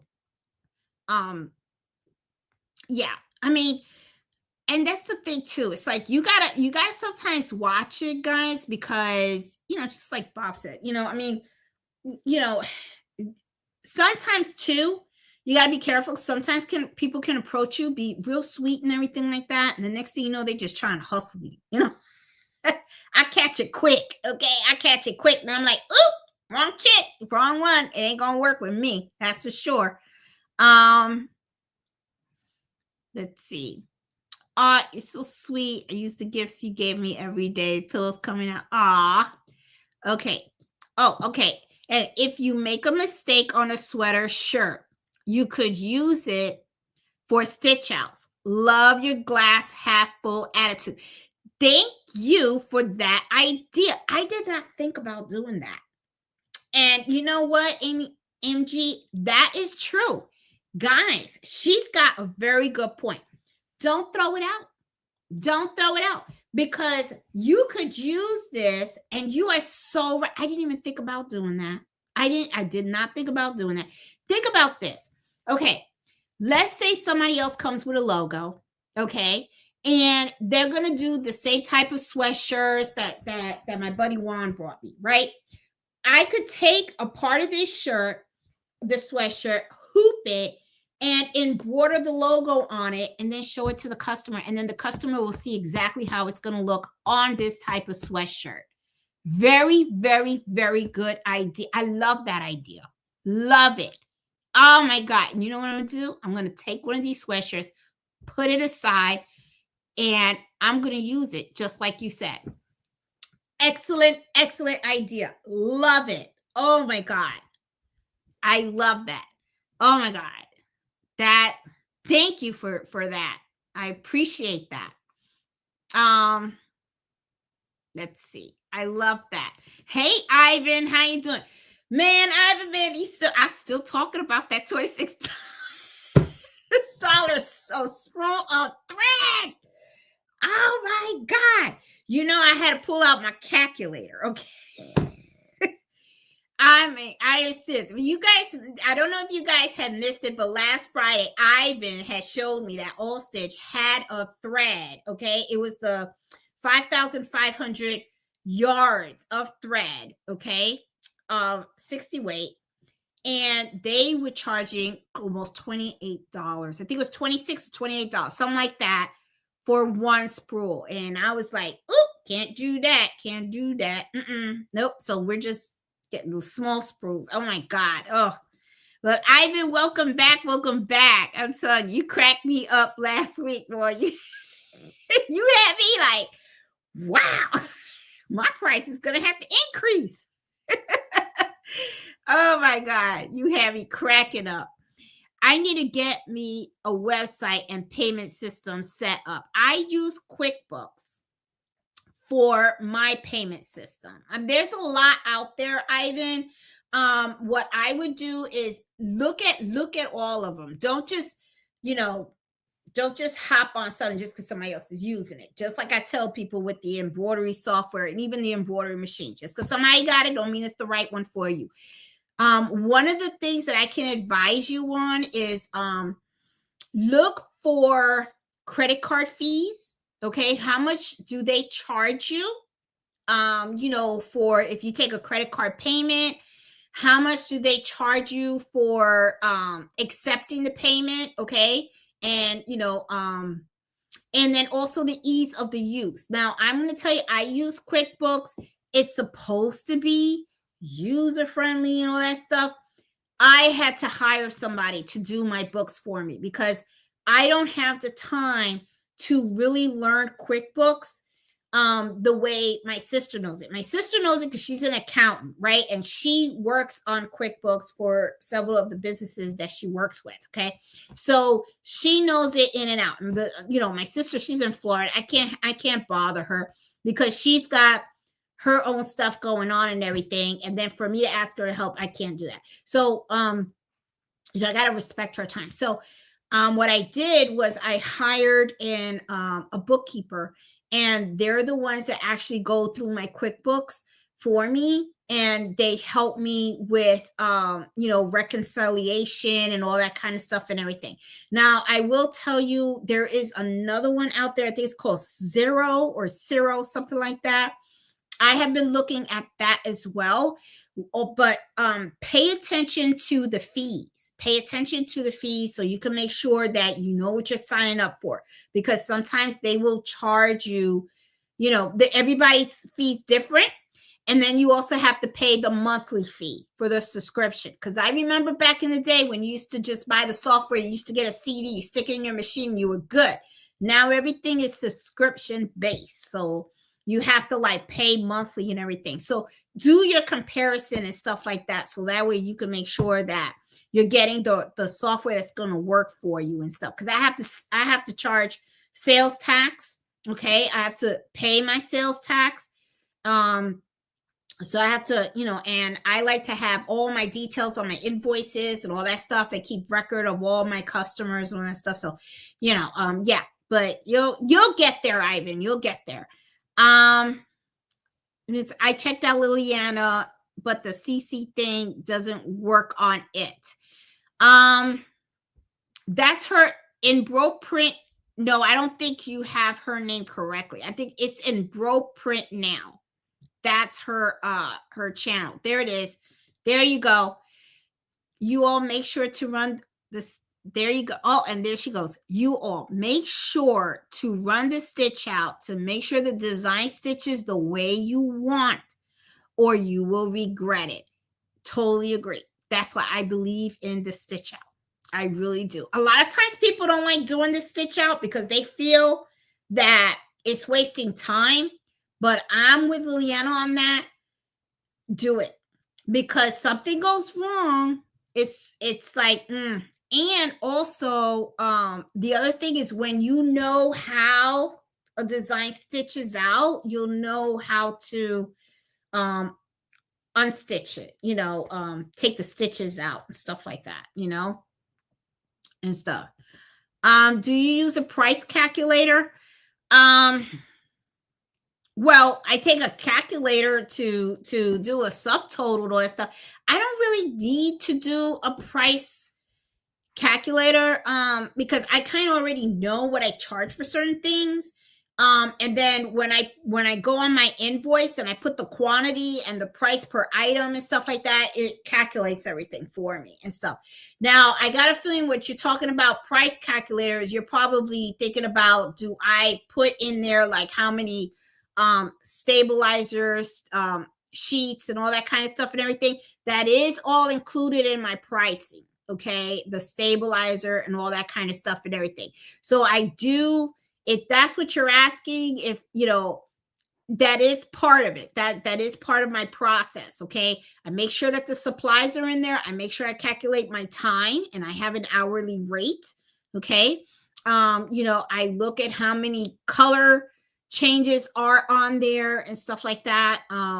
So I do look at everything, and then I like to sit down and think about it and see how I can make the price affordable for the customer but profitable for me. Okay, so notice how I say both things: affordable for them, profitable for me. Okay, because if it could be affordable for them, but if it's not profitable for me, then what the heck am I doing it for? You know what I'm saying? You gotta remember that. So the per stitch thing came from embroiderers who do contract work only, usually businesses that have a bunch of machines. That is true. Yes. For example, they may charge for 24, 5,000. So yeah. And that's the thing. I don't, and that's the other thing too. Okay. That's why, and I'm glad you put that on there.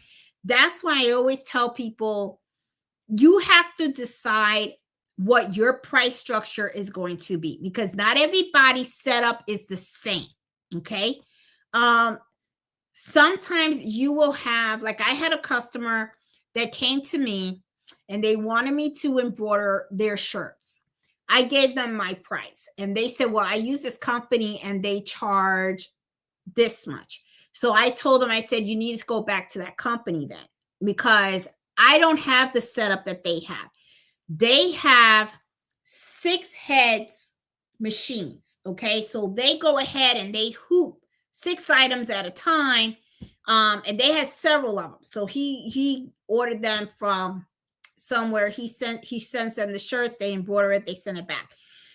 And I think what it was is that, because he knew me, he wanted me to do his shirts. But the thing is, I told him, I said, it's not profitable for you or me for me to do your shirts. Okay. And that's the other thing too, is I am honest with the customers. I tell them, if you have already a company that is doing good work for you and they can work on those bulk orders and give you the lower price, stay with them. Okay. Because I can't do that. I don't have that type of machinery. So I have to charge you for what I have. Okay. I can't charge you from what they have, because then I would be working for free and that's not going to work. You know what I'm saying? So yeah. So let's see. What's the website for the repair class? Someone local.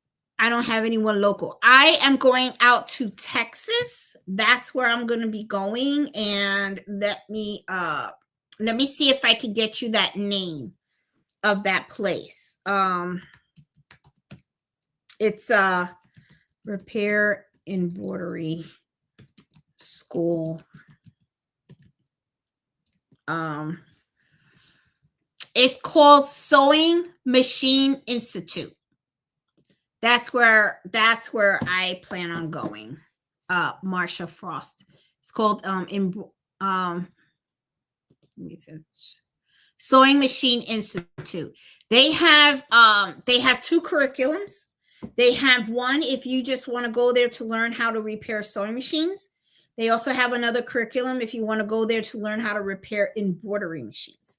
I want to go to the embroidery machine one. So yeah, because I have a lot of machines and it costs a lot of money for me to get all of these serviced and stuff. So hey, Beth and Chuck, I bought 2 Mighty Hoops, the 4.5 this week with your free. Oh, thank you.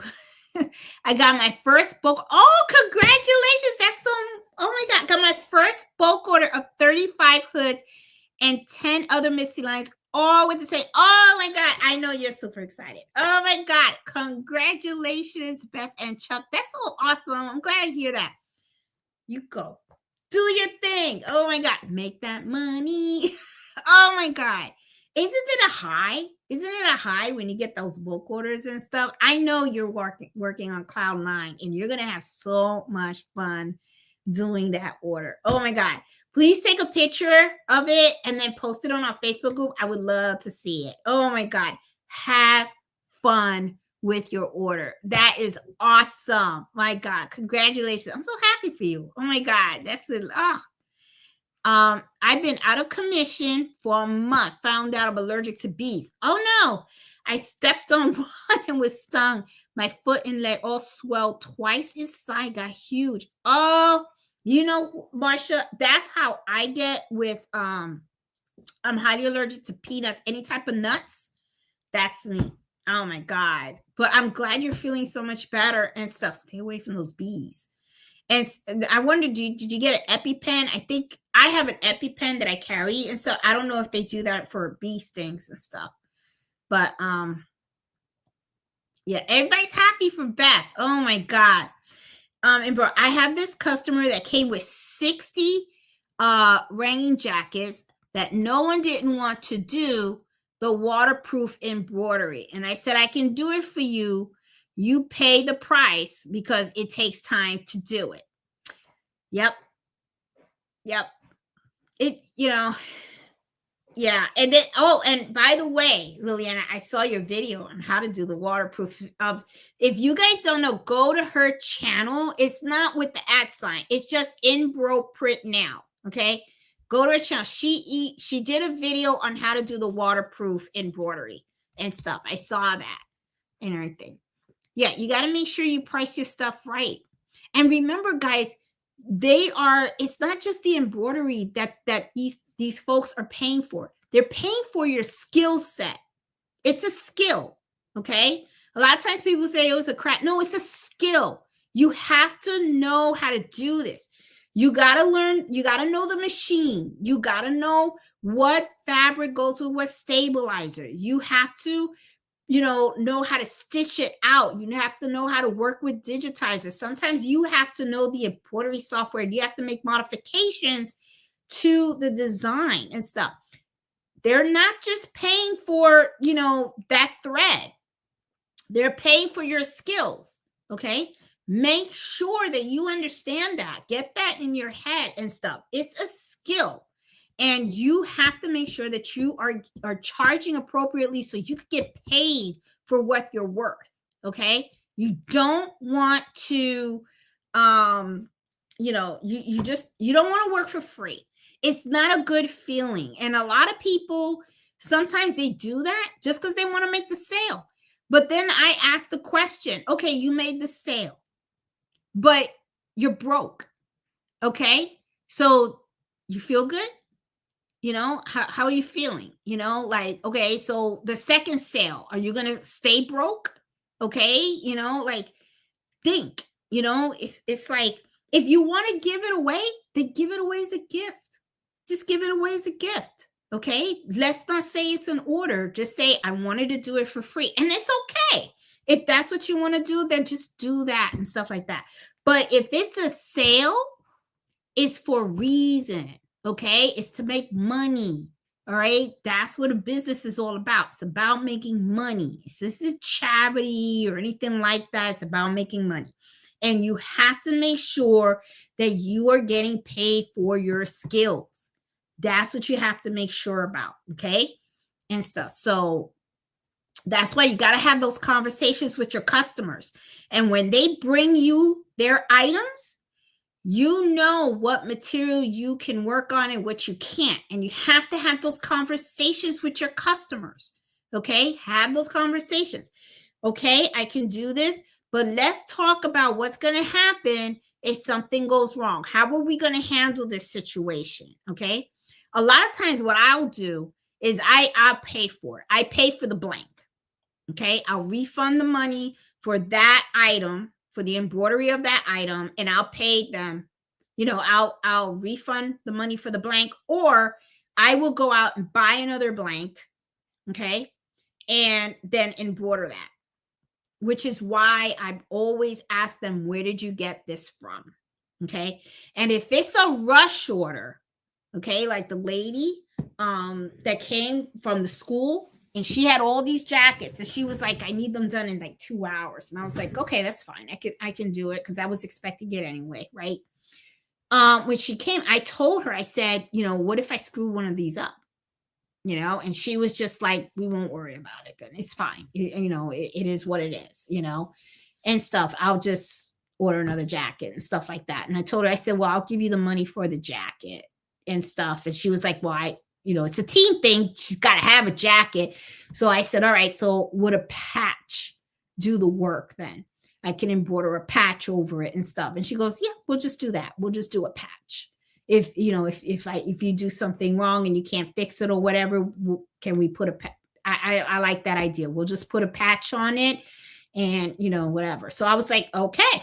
So, make sure you have those conversations. That's important. That really is. Okay. Because when something happens, then nobody's feeling any kind of way. Okay. Everybody's happy and stuff. What is a stitch out? A stitch out is when you get a file embroidered, digitized, and they send you the file. You're going to take it, you put it on fabric, and you just stitch out the design. Okay. You're stitching it out on a piece of fabric. You're not stitching it out on the actual product itself. The reason why you're doing that is because you want to make sure that it stitches out correctly. We call that a stitch out. It's like a sample. Okay. And usually what I'll do is I will take it, and I don't have a sample here, but it's just here. I do have a sample. I'm going to show you a sample.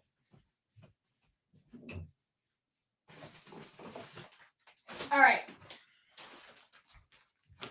I'm going to go to my favorite design where I did like so many stitch outs. Okay. All right. Here's the stitch out so that you can get, this is a sample. Okay. This is what a stitch out is. Okay. All it is that I work with the digitizer, and then I'm going to tell you, look at all the different stitch outs that I have. Okay. Now, the reason why this is important, Lynn, is because sometimes when you're working with embroiderers, sometimes they'll get the design right, and then sometimes they don't. This was a design that was provided to me by the customer. Someone else did it. And the mistake, and something that I really learned, was never take an embroidery file from a customer and work off of it. Okay. Always have your own digitizer do it. So I took the file and I ran it, and there was issues with it. And then I had to work with different digitizers to get it fixed. This is the final stitch out, okay, of it. Came out beautifully. The problem that we had was the head right here, the mouth of the dog. But as you can see, there's a lot of details that are in this design, okay? This has 60 weight thread and 40 weight thread, 7511 size needle, and also a 65.9 needle, okay? And takes a long time to stitch out, okay? So this is called a stitch out, okay? It's just you're taking the design, you're stitching it out, and then you're making sure that the design stitches out correctly, okay? And this is what I show the customer too, to make sure that not only that I'm happy with it, but that they're happy with the way that it looks as well. So that's what that is. Okay, but thanks for asking. Brand new to embroidery. Well, welcome to the embroidery world, Lynn. You got a lot to learn and stuff. Ask away. Don't be shy. Just ask away. We're here to help, okay? And stuff. So, but welcome. I'm going to give you a warning, though. You're going to get addicted. You're going to get addicted. You're going to love embroidery. It is a lot of fun. It is a lot of fun. A lot to learn. A lot of fun. You're going to make a lot of mistakes. Don't let that stop you. Do your thing, okay? And stuff. And welcome to the embroidery world. Let's see. To see if it's stitched out right. Yes. I do that with towels. I mess up on. I use them for practice. I did not think about using the sweatshirts. I have a large milky blanket that I use for test stitch out. I use it on my coach, and it's pretty funny with all the odd designs. Ivan, did that spool turn out to be a misprint? Actually, it's not a misprint, Miss Miller. It is not. That was the actual price of that spool. I thought it was a misprint too. It was not. I feel like everyone's getting sick, having congestion and scratchy throat. This is the time because the weather changing. The weather is changing. Let's see. Oh, I just listened to Spanish to try to understand and improve my Spanish. Did you finish the quilt? Pretty eyes. I am still working on Carlito's quilt. And yeah, I have been trying to finish my quilts, but I keep getting hit with orders and stuff. I have customers come in and they're not coming in with one little simple orders. They're coming in with bulks. And then it's kind of hard to work on it because you got to be in that quilting zone, right? But I am going to finish it. You know, I'm planning on probably taking a whole week off of embroidery. And what I'm going to do is I'm going to say no local orders. Like I'll have my online orders, but no local orders. That way I could just sit at home and finish this quilt because I finished the quilt top. I still have to sew together his backing. I have to sandwich it up. And then my neighbor was so generous. She told me she wanted to finish Carlito's quilt on her long arm machine. So I'm going to videotape that too and ask her if that's okay.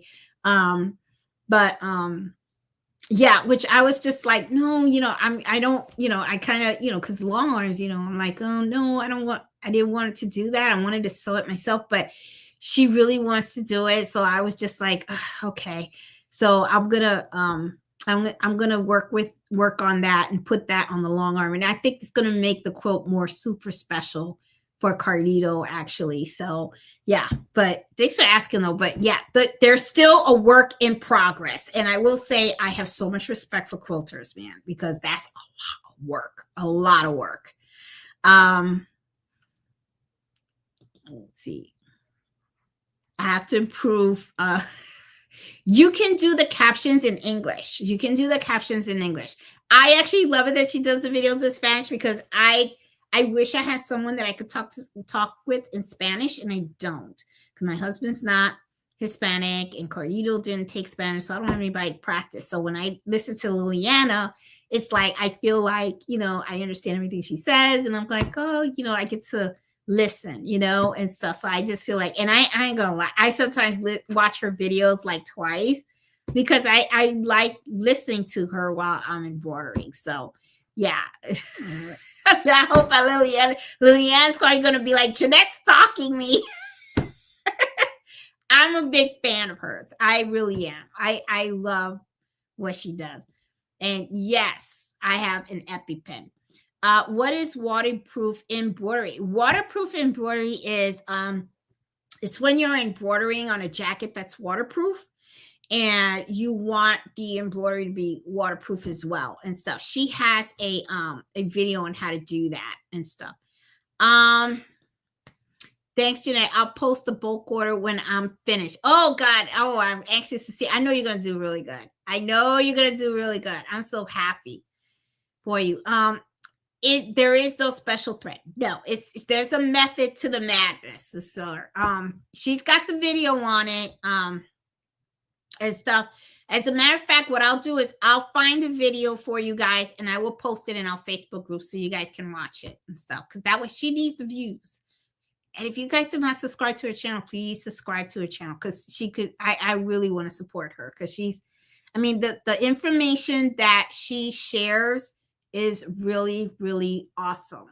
It really is, and I mean, her work is phenomenal. Really is. I'm glad I saw this video. I learned a lot. A real eye-opener. Oh, thank you, Lynn. Sometimes I feel like I get a little sidetracked and stuff. It's funny because I'm so ready to do this embroidery happy hour and stuff. And then I feel very organized. I know exactly how I'm going to hit the point. And then I kind of like feel like I drive off sometimes. I don't know. But you guys hang in there with me all the time. So I really appreciate that. Jeanette's most difficult stitch. It was. I will tell you. I had to do 9 stitch outs and I was determined. Because this was, it was a customer that's very loyal. I've been a customer for me for lots of years. I've done so many projects for her. There are some customers that I will definitely go over and beyond because they value my work. That is one of the things that I will say. I mean, her and her husband really value my work and everything. And, people like that, I really do appreciate those customers and I don't mind going over and beyond, and, a lot of times, when I give her the price, she doesn't even bat an eye. She's like, that's fine. And I've even gotten tips where, I have met customers. Like I have one customer that I did a big bulk order of towels and did the towels and everything. And, she paid the bill and then she left me a really big tip. And I was like, I wasn't expecting a tip, and I was just like, no, it's fine. And she was like, no, I appreciate everything. And I just love your work. And she just gave me a tip and stuff. So I was just like, okay, so I mean, you'd be surprised. There are really nice people out there, really good customers. I mean, they're jerks. Some are jerks, but most of them are really, really nice. And I really, really appreciate them and stuff. And they repeat customers and everything and very supportive of me and my goals and everything. So, yeah. Lynn says she bought 8 SC1900. That's the machine I have. I have that machine. Love it. Hey, Eve, how are you doing? So, oh, there goes Mello. Okay, he's over there behind me. Where's your bone, Mello? Where's your bone? Eve's here. You and that hair. Are you done? Look at him. He is breathing up a storm because he's been messing around with that bone, right? Okay. All right. You're good? All right. And stuff. Oh, my goodness. So I hope he's not going to start bothering me again. How you doing, Eve? Let's see. That's a great machine. Have one also. A lot of us have the SC1900. We love the SC1900. Oh my God. I installed the Brilliance Express on my laptop today. You're going to love that software. I like it too. there's a lot of videos out there, Lynn, on how to use the software and stuff. So, but if you need help, reach out to the folks on the Facebook group, Embroidery Happy Hour. Adventures is our Facebook group. People will help you out. Hey, Vicky, how you doing? Always great info telling us about the damaged conversations before emotions are involved is brilliant. It is. And the thing is, you just get it out of the way, and tell me, customers appreciate that, the conversation, because they feel like you're honest, and you're just trying to, you want to build that good customer business relationship. That's important and stuff. It's when things aren't, when things aren't discussed, that's when things go kind of shady and stuff. Are you going to document your journey on your YouTube channel? I love to follow new people on their journey. I'm starting a new journey too. Oh, that would be awesome. Yeah, Lynn, think about it. I'll follow you. We're all subscribed. Hey, Jenny, how you doing? How are you? So I was thinking about you the other day because I was looking at the Stellaire and I was like, should I? But yeah, I need another multi-unit machine, that's for sure. So I think if I do get another machine, it's probably going to be another multi. I'm going to need another. So that means I'll have 4 and stuff, because the bulk orders are really, really coming in. And if I had another machine, that would cut back on time, and then I could probably, produce them a lot faster. So I think I'm going to have to get another machine.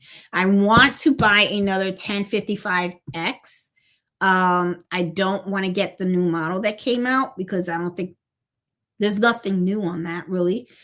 So I'm kind of fishing to see if there's somebody out there that bought one that doesn't want it anymore, because I'll jump on it, but I haven't found anything local and stuff like that. And I already talked to several sewing shop owners and let them know that I'm looking to buy one if they ever come across. So I've got my eye out and stuff, because I would like to get another 1055X. That's the one that I want. So I don't know. We'll see. If not, then I'll probably have to just suck it up and buy the new one, which is a 1060. I don't want to, but it'll be what it is, right? So I don't know. My hope is to get the 4th machine maybe by the end of next year. That's what I'm thinking, because I really want to go to the training facility first before buying a 4th machine. And the thing is, the more machines you have, the more machines that need to get serviced. So that's why I really want to learn how to repair and service and everything my own machine. So that way, when I get the other machine, I can start seeing the cost savings and stuff, because it's a lot of money, cost a lot. Let's see. It's weird because the spool right next to it has the exact same thread, different color. I think you're talking about the $26 thing. I saw there was one was 40 weight and one was 60 weight. Miss Miller, check the weight of the thread. That might be the difference in there. Let's see.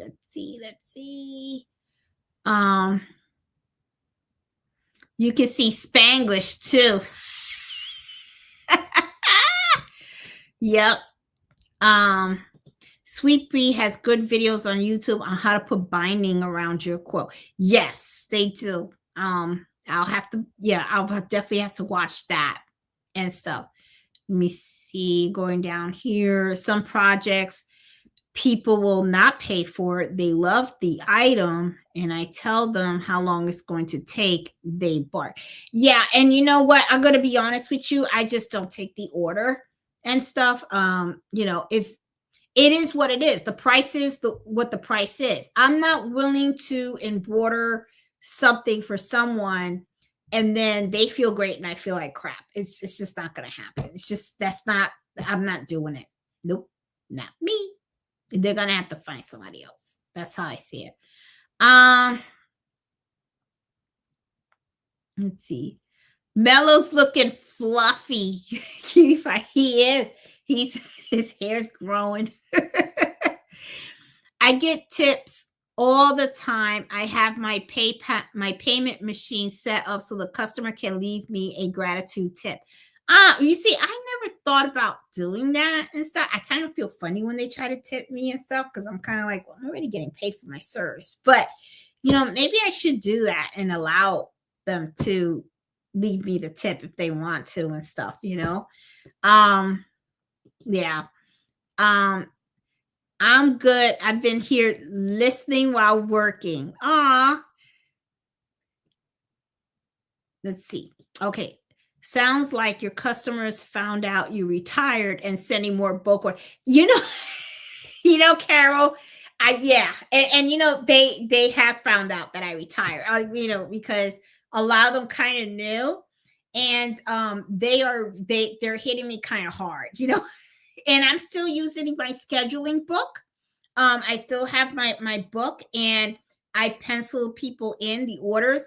Now the school, they were penciled in for several days ago, but like I said, the place that they ordered the jackets from, they called them up and they had a delay in shipping them out, so they received those jackets late. But I knew they were coming. And the school has a competition on Saturday, which is tomorrow.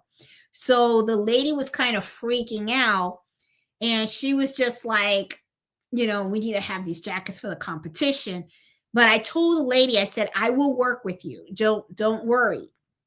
You just got to make sure you get them to me as soon as the jackets arrive. And she did. As soon as, the box wasn't even open when she showed up. She just grabbed the box and literally came over here. And then we opened the box together and I counted them and we checked all of them and everything.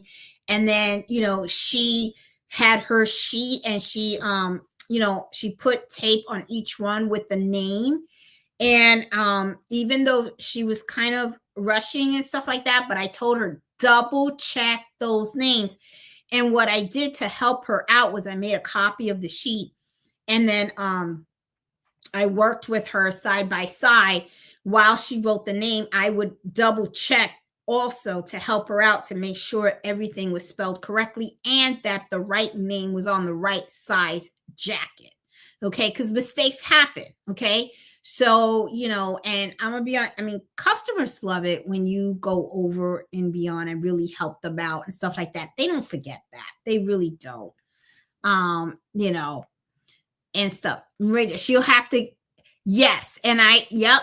And he still has it for Turkey Day. Yes, he does. He has his little Thanksgiving scarf and I have it.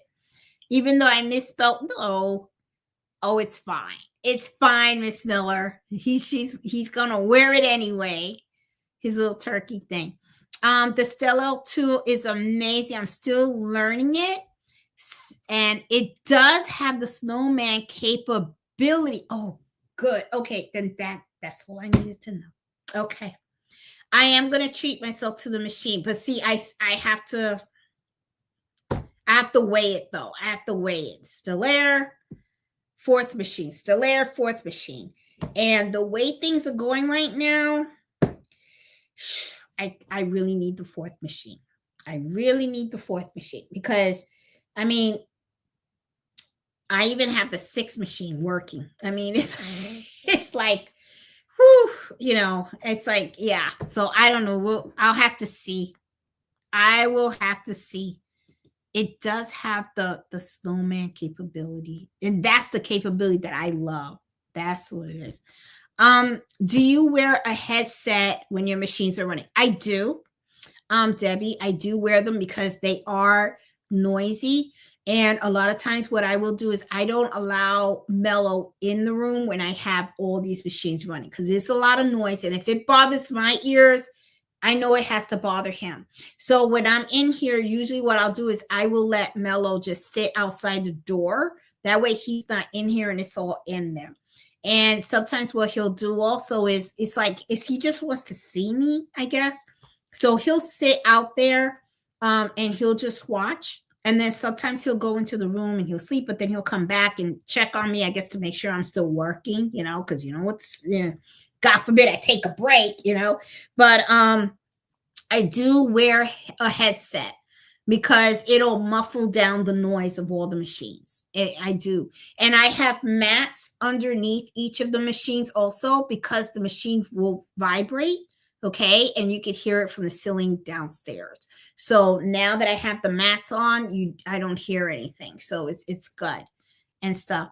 Tell the customer they can tip or leave a 5-star review. I always ask for the reviews. I will tell you. I always do ask for them for the reviews, but I will tell you, I get a lot of referrals. I really do, which I appreciate. I really do, because that means that people really do like the quality of the work that I produce and stuff. And Debbie said, I've been looking at a luminaire that was traded in. Oh, I don't know if you know, but the luminaire, they don't make them anymore because it got replaced with the Avenir. Okay.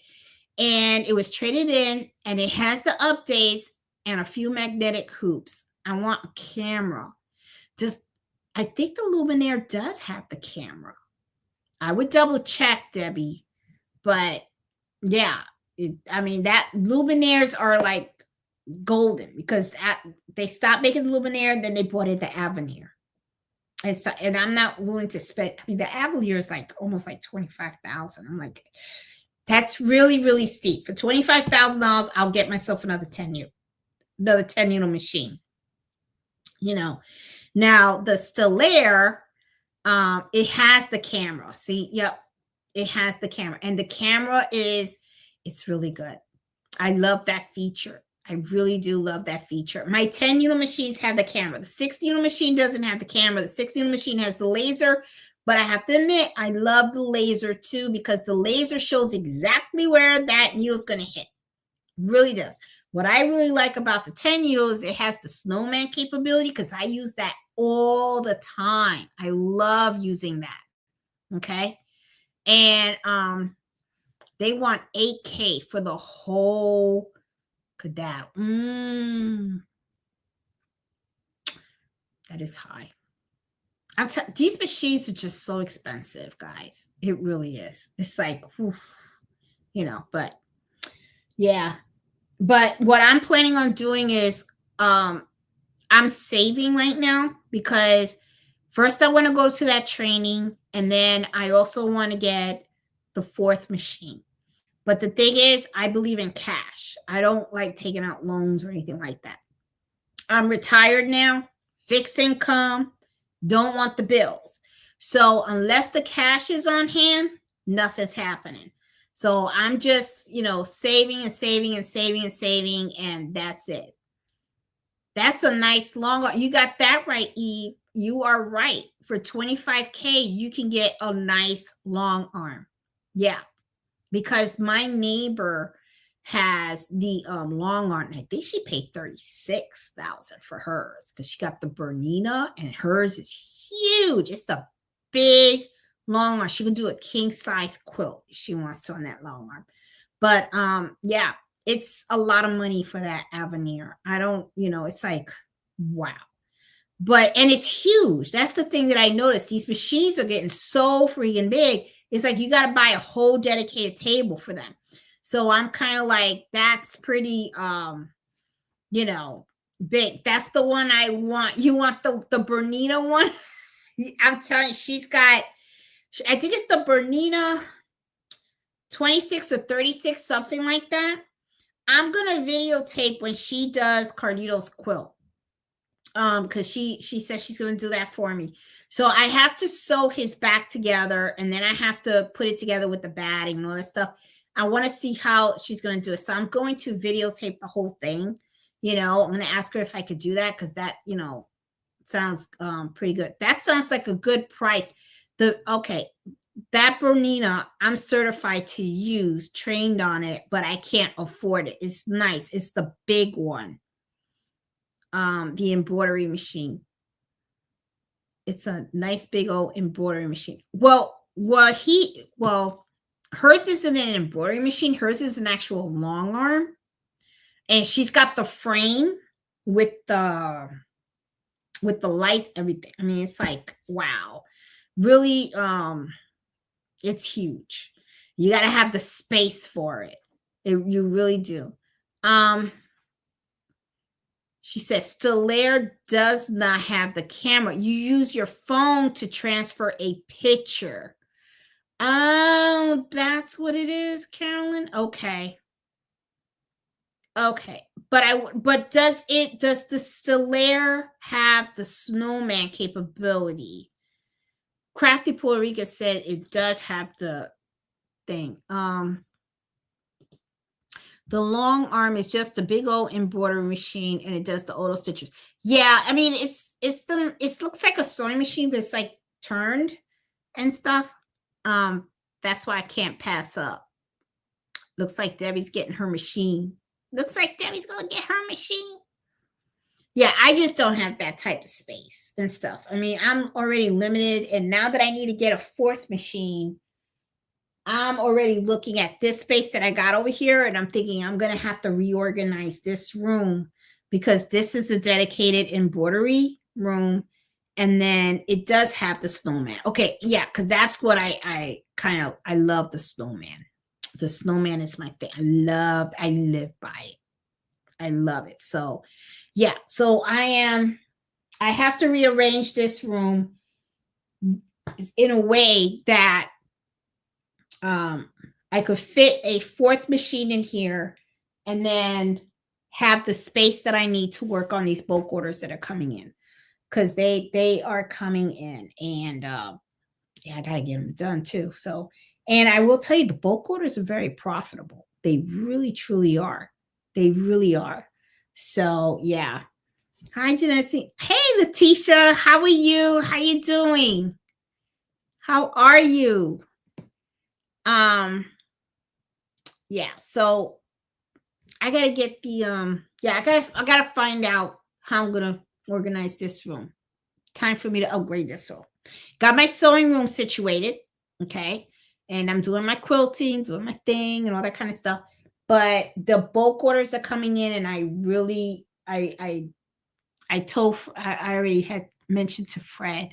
I think a fourth machine is gonna have to come to the house. I'm gonna need a fourth one because these orders are really they're in here, you know.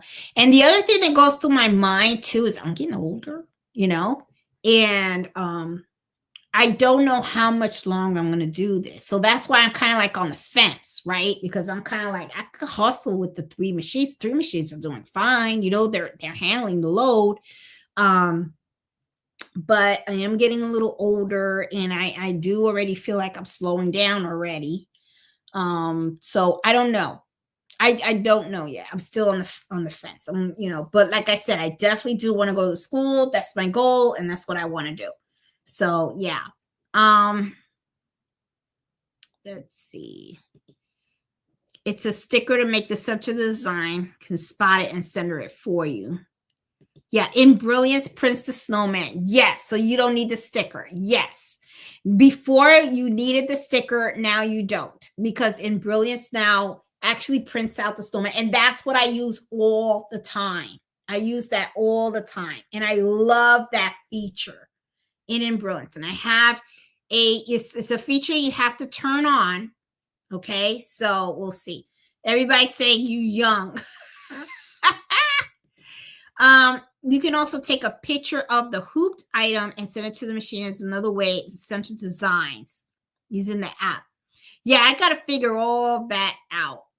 Got to figure that out and stuff. But like I said, I got to figure out what I'm going to do, because there's a lot of things a lot of ideas that are floating through my mind, guys. But it's like I have to sit down and think, because how I'm going to proceed and stuff. My goal right now is to learn how to fix them. That is, and I'm not deviating from that. So that's my goal for next year. Make that trip to Texas. learn how to tear these machines apart, put them back together, and repair them. Okay. Then from there, then I have to figure out, all right, what am I going to do next? Now that I can service and repair my own machines, what's the next hoop that I'm going to go through? Am I going to get another flatbed machine, maybe get the the Stellaire, or get a fourth machine? I don't know. We'll see. Do you have a certain tier to use the snowman? Do you have a certain tier? What do you mean by certain tier? Okay. I use this. Okay. I use the snowman basically for a lot of stuff. Like, I really don't know your question, Ivan, but okay, certain tier to use this. Do I have a certain tier to use it? Or a certain method to use it? Okay. The snowman, what it is, for you guys that don't know, okay? All right, for the guys that don't know what the snowman capability is, it's something, I'm not sure if a certain level. Okay, a certain level. Well, it depends on what I'm trying to embroider. Okay. You can have a side hustle, fix an embroidery machine. Could you imagine? I have in Brilliance. Okay, I have in Brilliance. Does it work with that? Okay, in Brilliance Essentials will allow you to print out the snowman. Okay, it does. All right, I have a video, Ivan. If you go to my channel and do a search on snowman, printing snowman, okay, you'll see the video, and it walks you step by step on how to turn on that capability in Brilliance.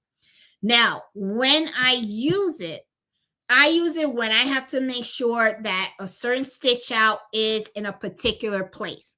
Let me give you an example of that.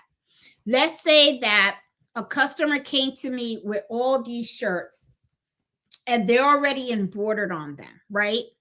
And they said, I need my staff's name, which is very similar to that school that came to me with the jackets. The jackets were already embroidered. They wanted the person's name, their teammate's name, to be placed underneath the logo, right? So what I will do is I will print out the template with the snowman feature. I tape it onto the jacket. I hoop it. The machine scans it. And right where I have that template, that's where it's going to embroider. Once it finishes scanning, the machine will adjust itself, and then I can peel off the template, press go, and the machine will embroider the name or the design exactly where I want it to be. Okay, there's no guesswork. Okay, so that's what's so great about that feature, because where you put the design is exactly how it's going to print out. Okay, and stuff. And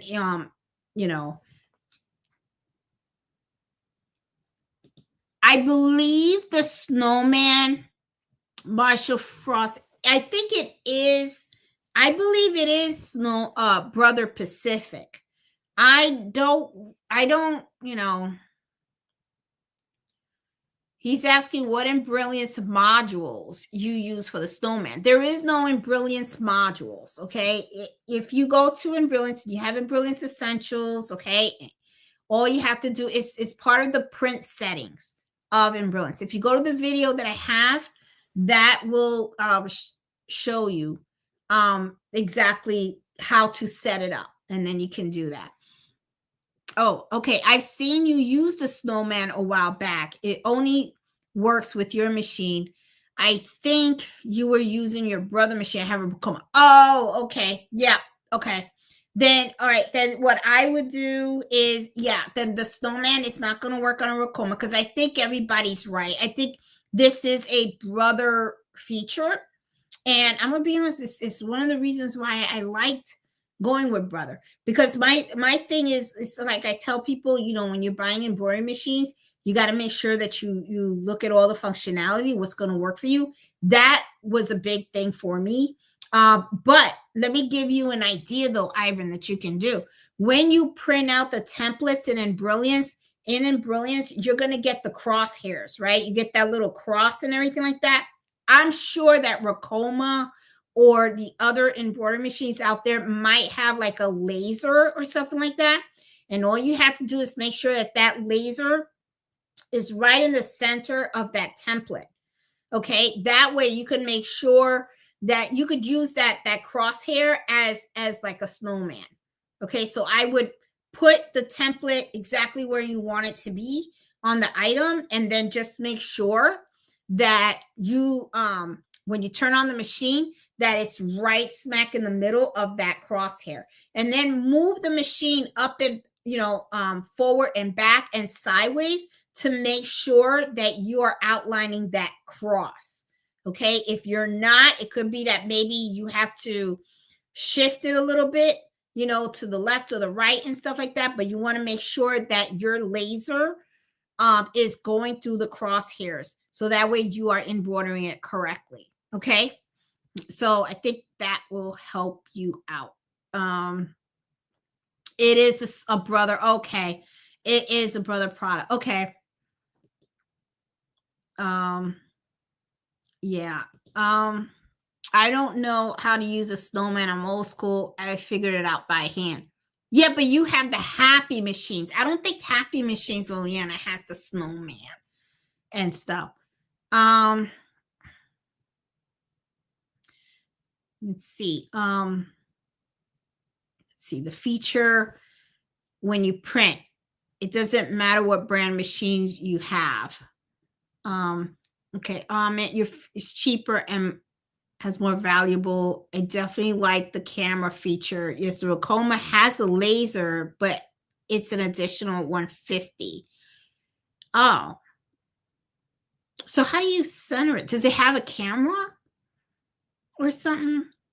I'm sure Racoma has to. Why do you have to pay $150 more just to have a laser? I thought that would have came automatically and stuff. Yeah. That's weird. I don't know too much about the Racoma. I know Jenny, the crafty Puerto Rican, she's got a Racoma. She's got a Jenny, right? Don't you have like a 10 needle? I think you have like a 10 needle Racoma.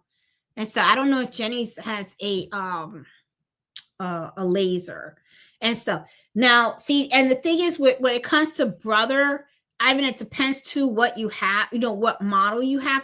Like my 6 needle machine has the laser, right? But it doesn't have no camera. But if you get the 10 needle machine, you get no laser, but you get the camera. So it's like you get one or the other. I was hoping that when they came out with the new version, or supposedly new version, because I honestly, I don't think the next model is anything new. I didn't see anything that wowed me. Okay.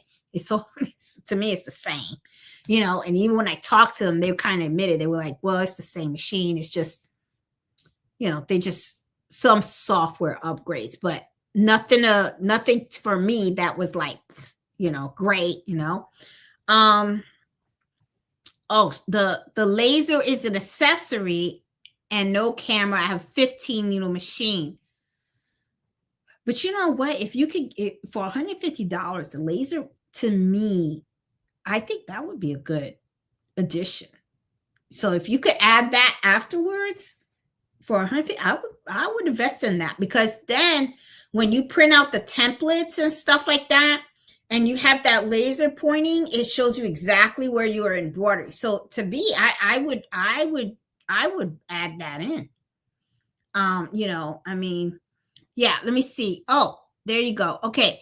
Jenny said, with my Racoma, it is easy to center without a camera, but I also printed the embrilliance with the snowman in it. I lowered the needle to hit the snowman and center it. There you go, Ivan. Can you do that? Because if that's the case, if you can do what Jenny does, then I would say save your $150, and do that. Because like that's a good, that's a very good way she does it. She just lowers the needle to make sure it hits that center point, and then she's good to go. So I recommend trying that. So I would do that because, if you could do it that way and it works out, then why spend $150? You could use $150 of stabilizer, thread, and all that kind of stuff and everything. You know what I mean? And stuff. So, yeah. But thanks, Jenny, for putting that out there and stuff and helping Ivan out. Oh, and Eve said you could get an aftermath laser. You could see if there's something out there that's cheaper than $150 and stuff like that, and stuff. So, and sometimes lasers though, I bought a laser for my sewing machine to help me sew straight. And I got to be honest with you, I didn't like it because it just didn't, it would, as I sewed, it was like the machine shakes and then the laser would just misalign itself. You know what I'm saying? So I was just like, hey, Tracy, how you doing? Let's see. I have my Racoma for 4 years. I don't need a camera to center my design. There you go. She's got it worked out. Yeah, just lower the needle and stuff. Hey, Tracy, how you doing?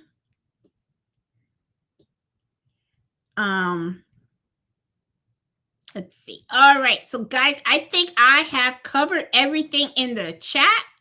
It's 11 o'clock. Long night. I hope you guys like the information of what I shared about waiver agreements and stuff. It could be a real good thing, and then it could be a bad thing too. It just depends. But like I said, to me, it's all about presentation and how you communicate with your customer at the end of the day. I mean, that's really the key, is making sure you guys have an understanding of, how you're going to handle certain situations. Once you do that, I think you're golden. And for me personally, everybody runs their business the way they want. I'm not saying it's good or bad thing or whatever, but for me personally, I just like building good business relationships.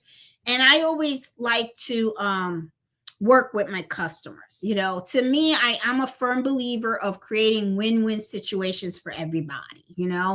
I enjoy what I'm doing. I want to make a profit doing it, but at the same time, I want them to enjoy the experience as well. And if something goes wrong, I want us to come to a solution where, both people are going to be okay at the end of the day. So that's usually how I like to run my business and stuff. I don't know. Some people do it different, whatever works for them. I kind of like the way I'm doing it. It seems to be working for me. I have no lack of orders, honestly. I still get my orders online, and I still get a lot of orders, more orders locally than I do online, which I love. And a lot of them are referrals. So, and I just truly believe that if you work with people, you're honest, you're very upfront, and you cover all your bases from the very beginning, the communication is so key, you're going to be okay. It's when you don't have that conversation with them, and that's when the issues really start to arise and stuff like that. So just think about that, and stuff. So, yeah. Let's see. Am I going through here? Oh, it was nice seeing you. It was nice seeing you too, Liliana. I just love watching her. And so I So please, please put more videos out there, Liliana, because I always look forward to them and stuff. But yeah, so guys, I am gonna call it the night because tomorrow I'm going to Susie's Quilt Shop to take a class on how to sew a tote. And that tote bag is going to be my gift to my Esther. And then on Sunday, I'm going to be teaching my friend's daughter on how to make scrunchies because she wants to sell scrunchies at her school. So I'm going to be teaching her how to sew. So it's going to be a lot of fun. So I got a busy weekend. And then on Monday, back to work and stuff as usual. And I got to work on Carlito's quilt. So I will see you guys later. Thanks so much for hanging out with me this Friday night. Hope everything is fine. As you can see, Mello is very calm. I guess he went to bed now that he got all his energy out.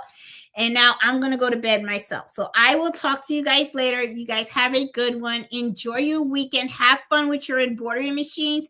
And remember, don't sell yourselves short. Okay, so I will talk to you guys later. Have a good one. Good night, everyone.